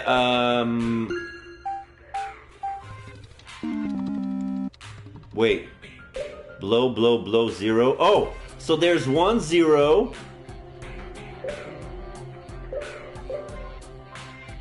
Okay, so there's 1 0. So 2, 3, 4. So there's 2 correct numbers. Is it the 2 or the 3 or the 4?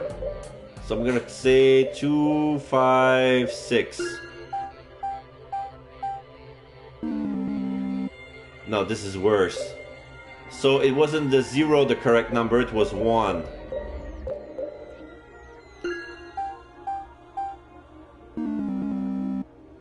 Yeah, it's the 1. So wait. 1, 7, 8, 9.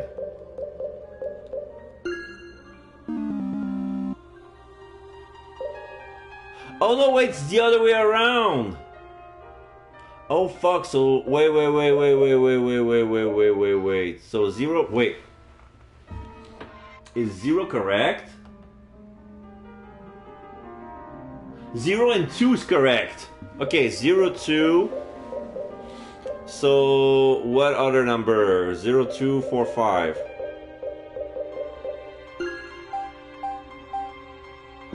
Oh shit, I got 2 green ones. So 2 of the numbers are correct.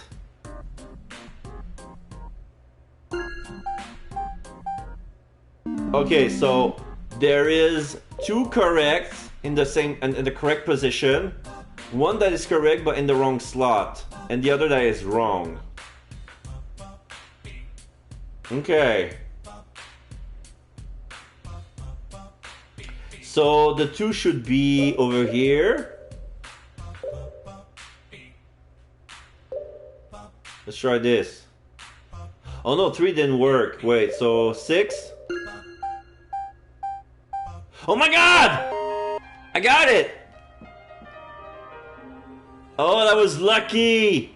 0625. So my pin is 0625. So does that mean that his birthday is actually June 25th? Darkness of St. Peter. GLG once told me that he was infatuated to the point of it almost being a sickness with the poor girls brought up in the shelter. I heard these words through the speakers of the monitor set up in my sparsely furnished room, connected to my desktop computer. I could see GLG's face through the monitor and he looked somewhat exhausted.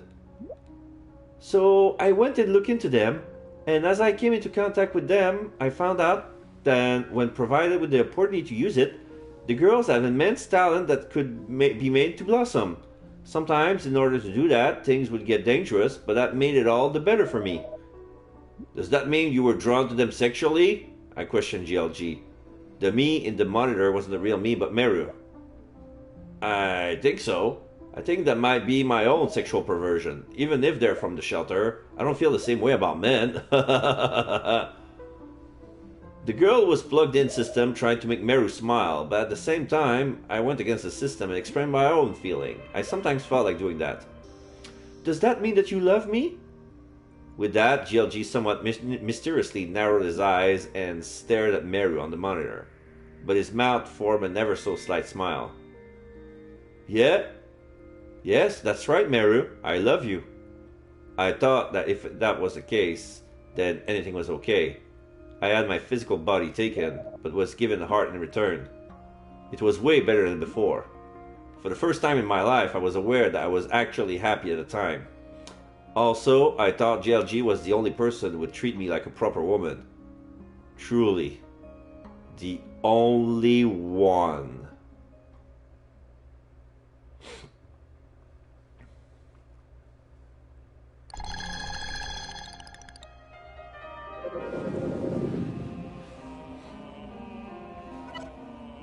Pin code found. June 25th, huh? So you're a Cancer. We might make a good match. Okay, now to see if I can read the mail or not. Alright, cell phone. Okay, 06.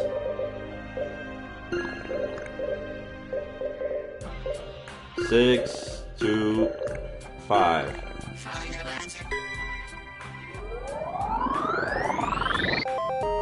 Yeah.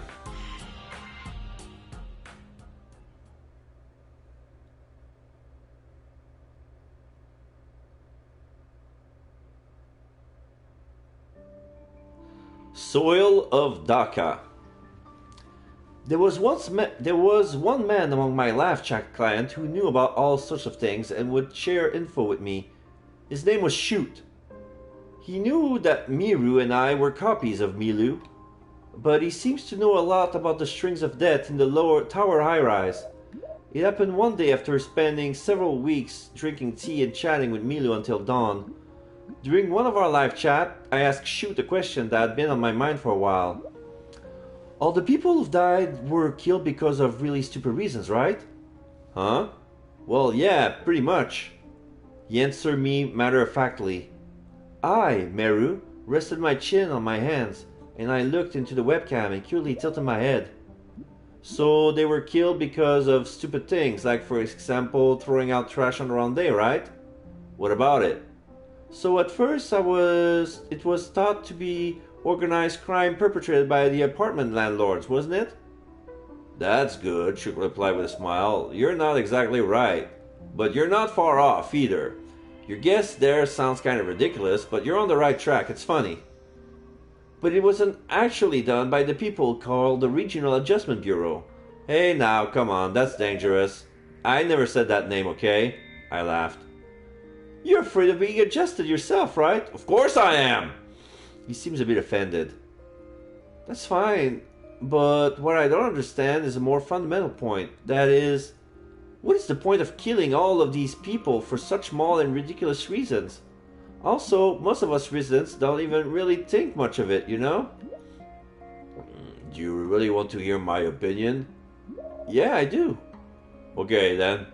Everything I say from here on is just my imagination. But... Okay, tell me what you imagined then. Just as I thought, shoot a smile. He immediately stopped smiling and coughed, and then he told me the following. The answer is... murderous intent. Murderous intent? Basically, living in the 25th ward, you begin to want to kill people. Is that true? Yeah, it is. I don't really get it. What do you mean? If you live in the 25th ward, you should be feeling it too.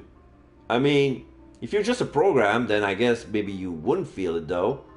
Then try explaining it in a way that even a program would understand. Okay.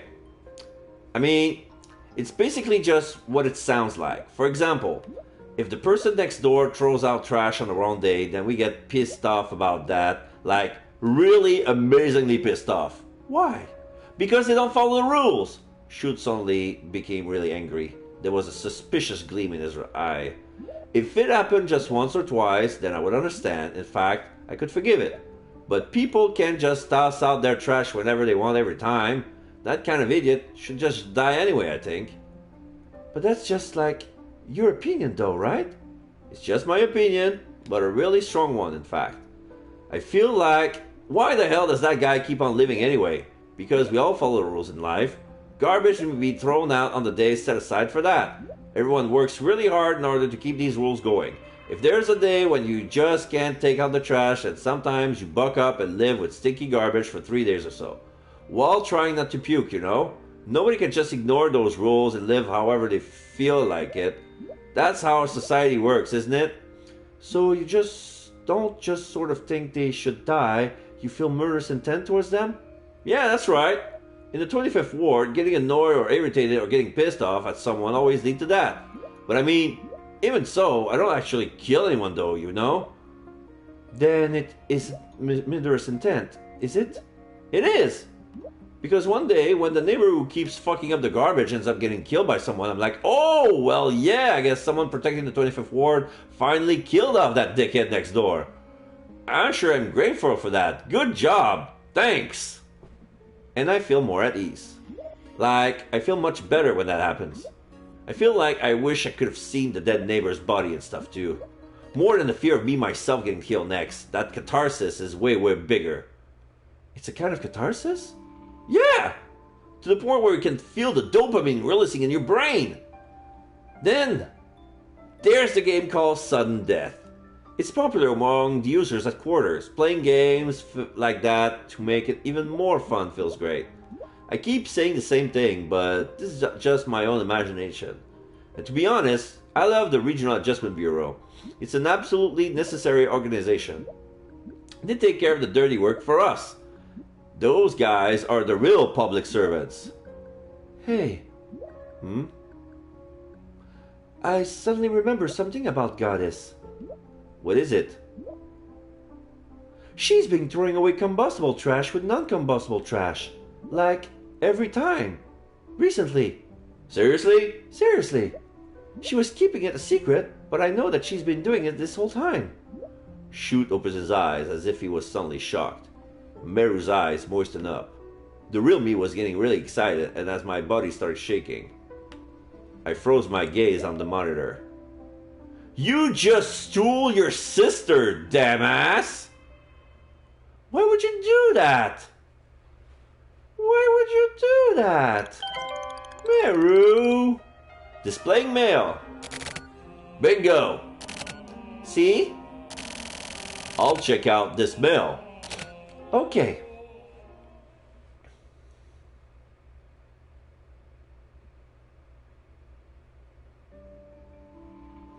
Winds of Baku. Okay. I wonder if Baku is a town. Because I only knew Baku the streamer. I don't think that's his win. Hey Baku, the game is talking about your farts. Since starting to live as a girl who was plugged in, I, as in my previously separated body and mind, started to finally come together. However, as Meru, while I was becoming a person who had emotion, it was only when I was acting as Meru. Even so, it was so mysterious how my warm, heavy body actually didn't just rot away and die. Conversely, as I continued living like a hermit, I did keep myself healthy and full of nutrients, so I continued to gain weight. Maybe my physical body had finally started to develop properly. I don't know how old I am, but at the very least, it was clear to me that I had not yet reached my 20s. As my weight had become about twice as it was, I started feeling differently about Milu. Just as Shoot had told me, the fact that she was mixing up her garbage got me so angry that I was no longer able to overlook it and forgive her for it.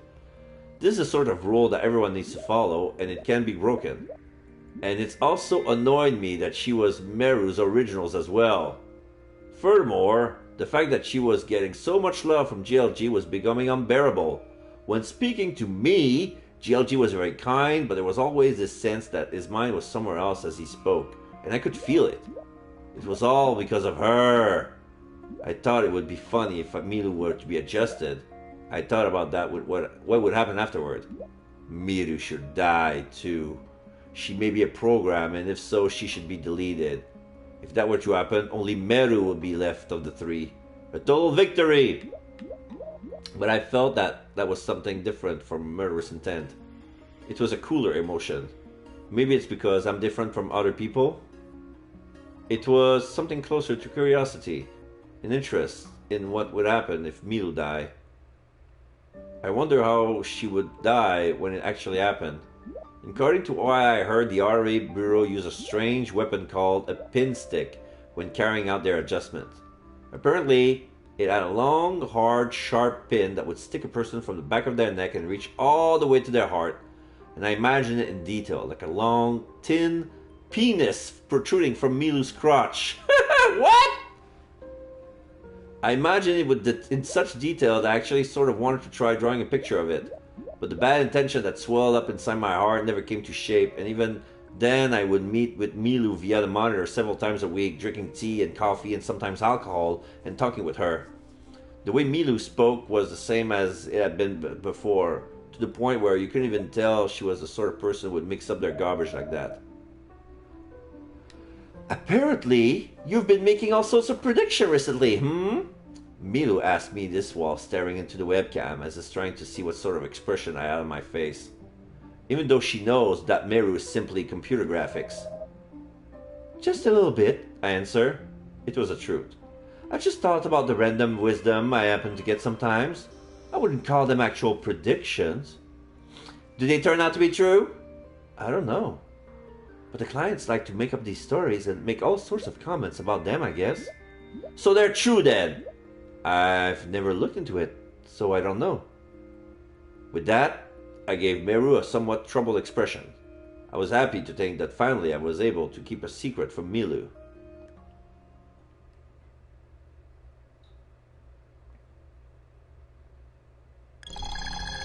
Back at the bar.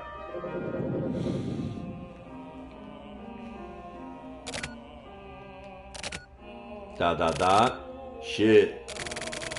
What's wrong? I shouldn't have shown you this mail. I feel like this isn't something I should be showing anyone. Sounds to me like you're getting careless. Yeah, you're right. Hey, about your special powers, does anything come to mind? Yeah, but I don't want to talk about it. It's a bit late for that, isn't it? Come on, just tell me.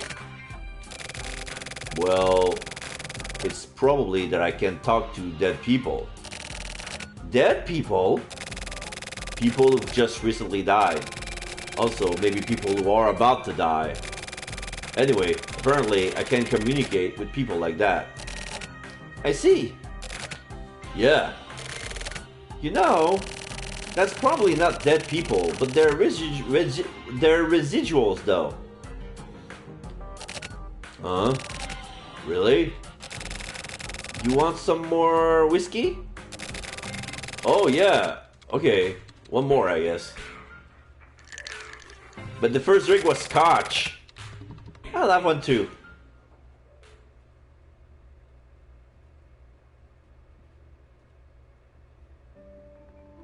Flowers of Astana. Milu dies on a moonless night, just before midnight. Turtle guy appears and steals the passwords. Goddess looks up at the ceiling, then suddenly stopped breathing. The vision was amazingly clear, so I just assumed that it was my own wishes and desire that I was imagining. As I was acting naughty with shoot, I suddenly typed out those words like I was some sort of automatic writing program. But I could not seem to figure out what the part about Turtle Guy appearing and stealing the password meant. Where did it come from? Did it mean something? I had no idea. A turtle guy stealing a password. That sentence sounds like a joke. And what exactly was a turtle guy anyway? 3 days before the moonless night, hoping that Milu would somehow be killed, I contacted the Regional Adjustment Bureau anonymously. When I had that idea, I suddenly realized that all the people who had been adjusted so far were probably adjusted to the other resident reporting their habits too. Adjustment should be something that is contracted by the resident. Using a customer would talk about how he was handled to get his hands on anything via net auction, I obtained an illegal number for a phone for which the owner's info has been deleted. I used this to make an anonymous call to the RA Bureau. I used my very own actual physical body to make the call. It was actually the first time ever in my life that I would use my own voice to speak to someone over the phone. Maybe it was because of that, but I wasn't able to report her properly. As soon as they answered with "hello," I suddenly froze up. I had a ring in my ears and my mind went blank and I couldn't think of anything. I knew I had to use words and speak aloud, but I couldn't. I was only able to make a strange sound with my mouth, and so I almost immediately just gave up and hung up the phone. It was completely different from Meru's constantly smooth and cool communication skills. When I wasn't plugged in, I was even more of a useless waste of meat than before. It was embarrassing. So I thought about what had happened. Now, I was the one who most wanted to be able to believe Meru's prediction. I felt that Milu could only be killed on a moonless night. Of course, the normal, rational part of me thought that was totally fine. If that were to happen, then I would simply continue to live the same sort of life I've been living up to that point. But the part of me that wanted her dead just would not go away. The image of her staring up at the ceiling with her mouth wide open, looking like a fool, stuck through. It was burned into my mind and wouldn't disappear.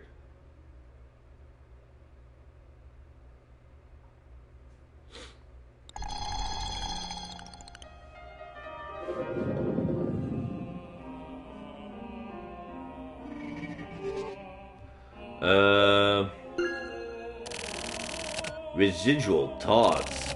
Oh yeah, I feel like I know that. I feel like I've been talking with them for a while now.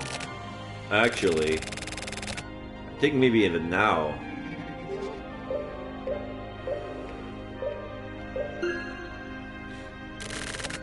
Look? How the hell am I supposed to... Damn.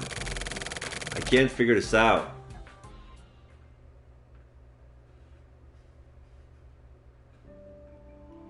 Shells of tin fu. The night of the new moon. The air was thick and a chilly wind sometimes blew. That day I was unable to calm down from the night I got up in the morning. Then when the sun had gone down and could finally say it was night, I found out that Turtle Guy had appeared. Turtle Guy appeared on Miru's channel at quarter and came into chat asking for the password for Goddess. I received a mail from Miru explaining all of this. Her mails were always extremely businesslike and formal.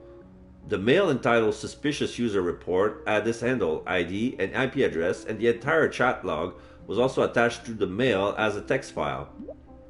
As I was reading the chat log, someone called for me by messenger. I clicked on it to see it was Shoot, and he told me that just then a stranger had called him at home and offered him to give him info about Goddess all of a sudden. Shoot was told to come to the clock tower in Area 7 of the tower high-rise in 10 minutes, but he didn't seem like he was going to go. He really hates meeting with people. Like me, he rarely sets foot outside of his apartment in the tower. I assumed that the person calling Shoot at his home phone was the turtle guy.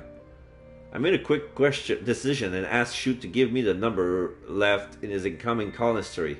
I sent him a message saying I can get to the clock tower in 5 minutes, so I'll go and take a peek at this guy, as a joke. I'll report later, and left my room.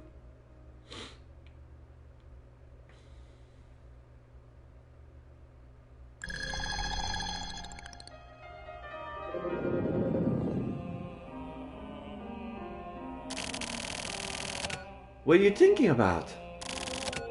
That mail? Yeah. You know, I'm a bit concerned. Concerned? About what? They say that when you feel like you're being careless, it's good to sharpen a knife. Huh? Really? Yeah. A guy I once dated was like that. There was a huge age difference, and you probably don't care, but... No, tell me about it. It's nothing important. The proper way to sharpen a knife is actually pretty difficult. If you're interested, check it out online. You can find all sorts of ways to do it. Okay. Basically, the fact that it's difficult is sort of the point.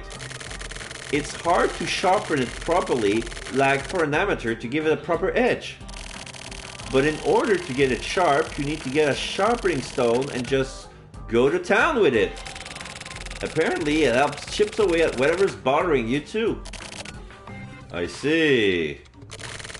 It probably sounds like bullshit coming from me, but I've tried it out, so I know what I'm talking about. Putting your all into sharpening a knife makes your senses get sharper too, slowly but surely. All the unnecessary garbage disappears, and only what's important becomes visible. Sharpening a knife can do that for you. Kind of see what her point. There's some wisdom in that. Waters of Nassau. I met with Turtle Guy. I wasn't even able to make a proper phone call, but I spoke with him directly, and about all sorts of things. I wasn't able to look at him directly in the eyes, but I strangely didn't feel fear or uneasiness at all. I knew that he wanted to speak with Goddess, so I made a quick decision and put it on an amazing act for him. I wonder if it worked for Regional Adjustment Bureau. But then, actually meeting him, I knew that it wasn't so. I knew because I could tell that he was the same type of person as me. I'm certain that he still doesn't fully understand himself just yet. But he was definitely brought up in the shelter. Something led him here. Almost like he was sleepwalking. Like a lonely animal wandering through the forest, controlled by fate. Like me. When I thought of it like this, I felt like something was squeezing down on my chest. Some strong emotion.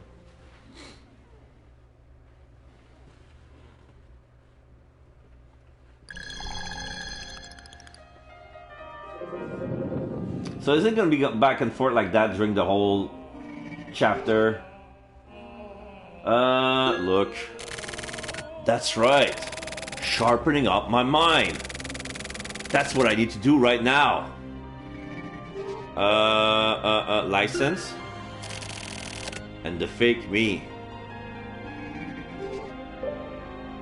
Turtle carving. Yeah, let's keep sharpening, carving the turtle until it looks less crude. Red.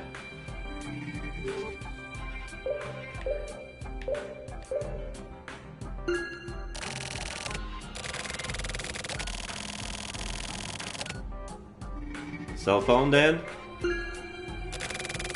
The me of the past.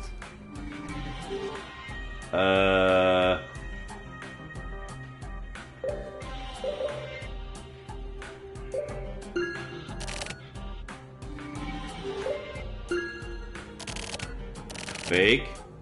Why? Cell phone. The me of the past? But I made this. That's for certain. Fake? Why?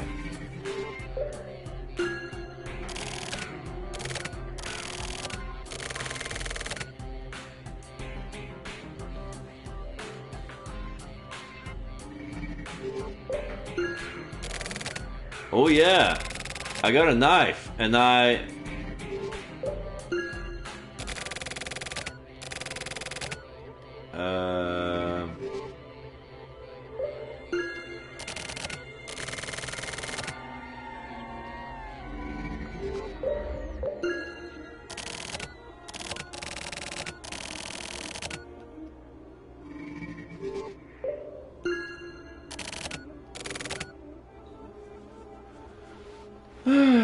what's this?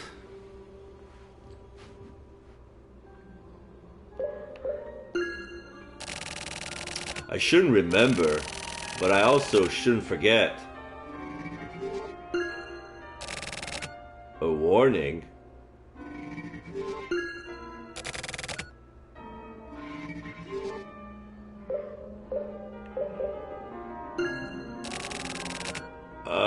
That was it. Where is this place?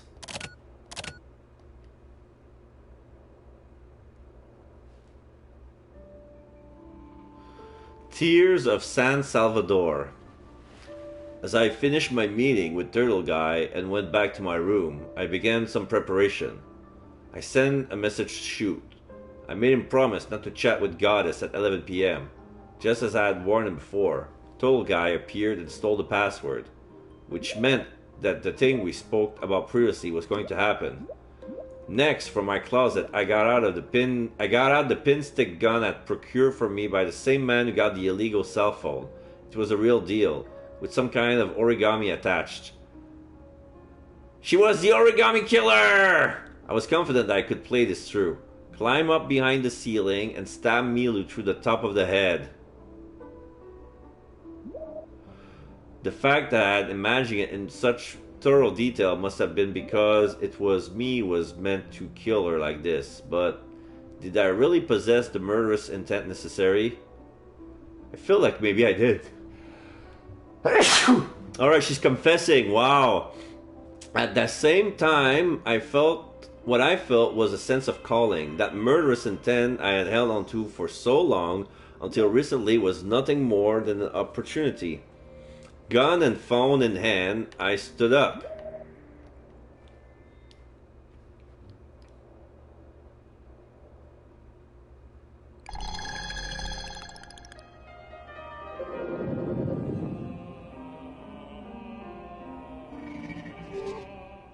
Glass?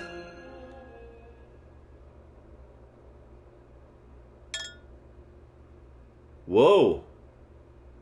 The glass turned into a broken, empty glass. Wait.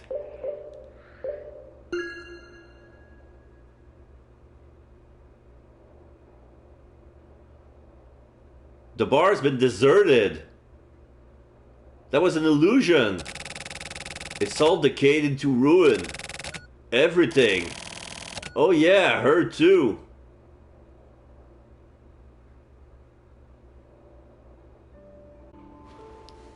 Oh my god.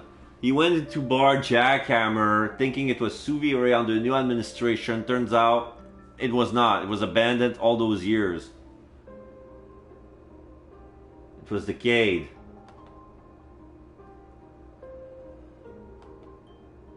This is fucked up shit.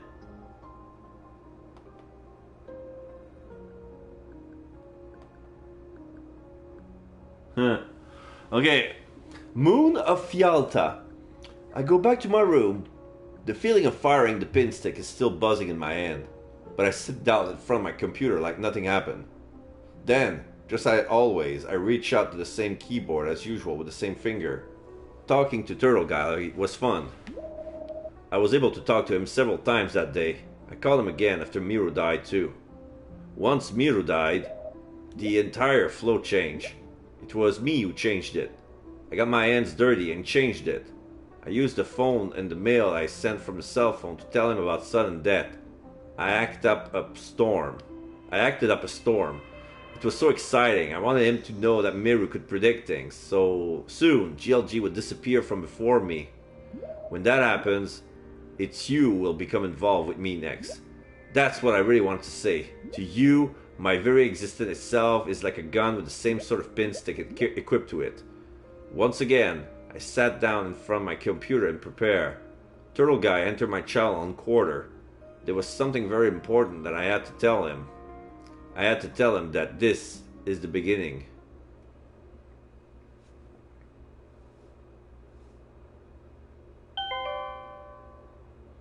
From blank to blank, sub, no title. Also, so this is the email that Turtle Guy that took you out on his old cell phone.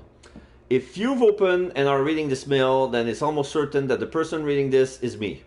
I'm writing this to myself with that belief. The me of the future has probably lost several memories. Soon they will be coming for me. I had stayed on the run, but it's finally gotten to the point where I can't run any longer. If I get caught, they're going to mess with my head. So I decided to seal off some of my memories. I've been thinking about and preparing for this for some time. I decided to use hypnosis to bury certain memories way deep down. If I'm ever allowed my freedom again, then that must mean that I don't know anything, can't do anything, am no longer either a threat nor a boon to them. What I mean is, that's you now. So I'm warning you. Trying to forcibly retrieve those memories is dangerous. It will only bring you death. They are watching you. Don't ever forget that. At any rate, danger will come someday, so you'll need to be ready for it. Your enemy is not one single organization. You're going to need weapons. The super strong sort of weapon I wasn't able to hold on to. You're going to need to find her. She's looking for you too. Those special abilities should be helpful. Do not forget this, no matter what. The only one who can stand up against Kamui is Ayame.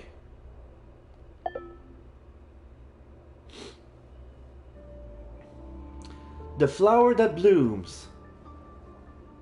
After I finished chatting, I wrote a mail to GLG. I thanked him for taking me in even though I was void of normal emotion, for teaching me about the shelter, and more than anything else, for treating me like a woman, even while knowing that physically I was a man.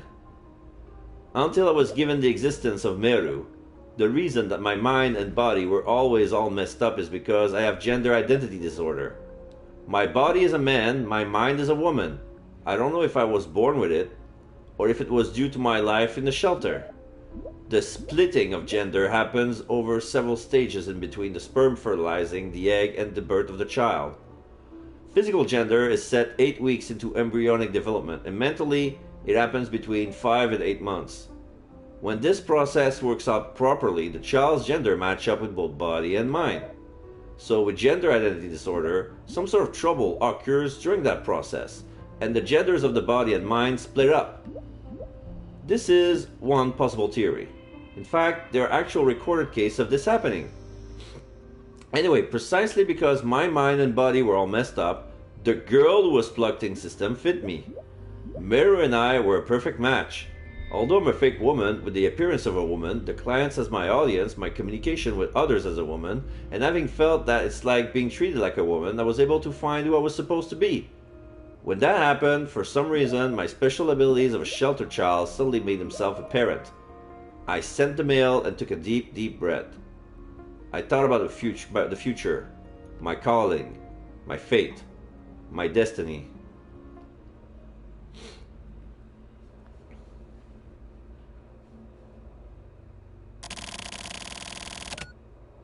But why did she have to be killed? And by my hand at that. It's because she was absolute evil. Because she didn't throw her trash away properly? No, of course not. She was the stereotypical embodiment of Kamui. Kamui? Then what about Ayame? Am I good then? That's not it either. I'm an Ayame believer, but I don't believe in good nor evil. It's just a standoff. If A is evil, then B is called good. That's all. I understand. So the standoff itself is the problem. That's exactly right. Right in the center of that standoff is where he is. And so because of that, yep, that's why he gets killed.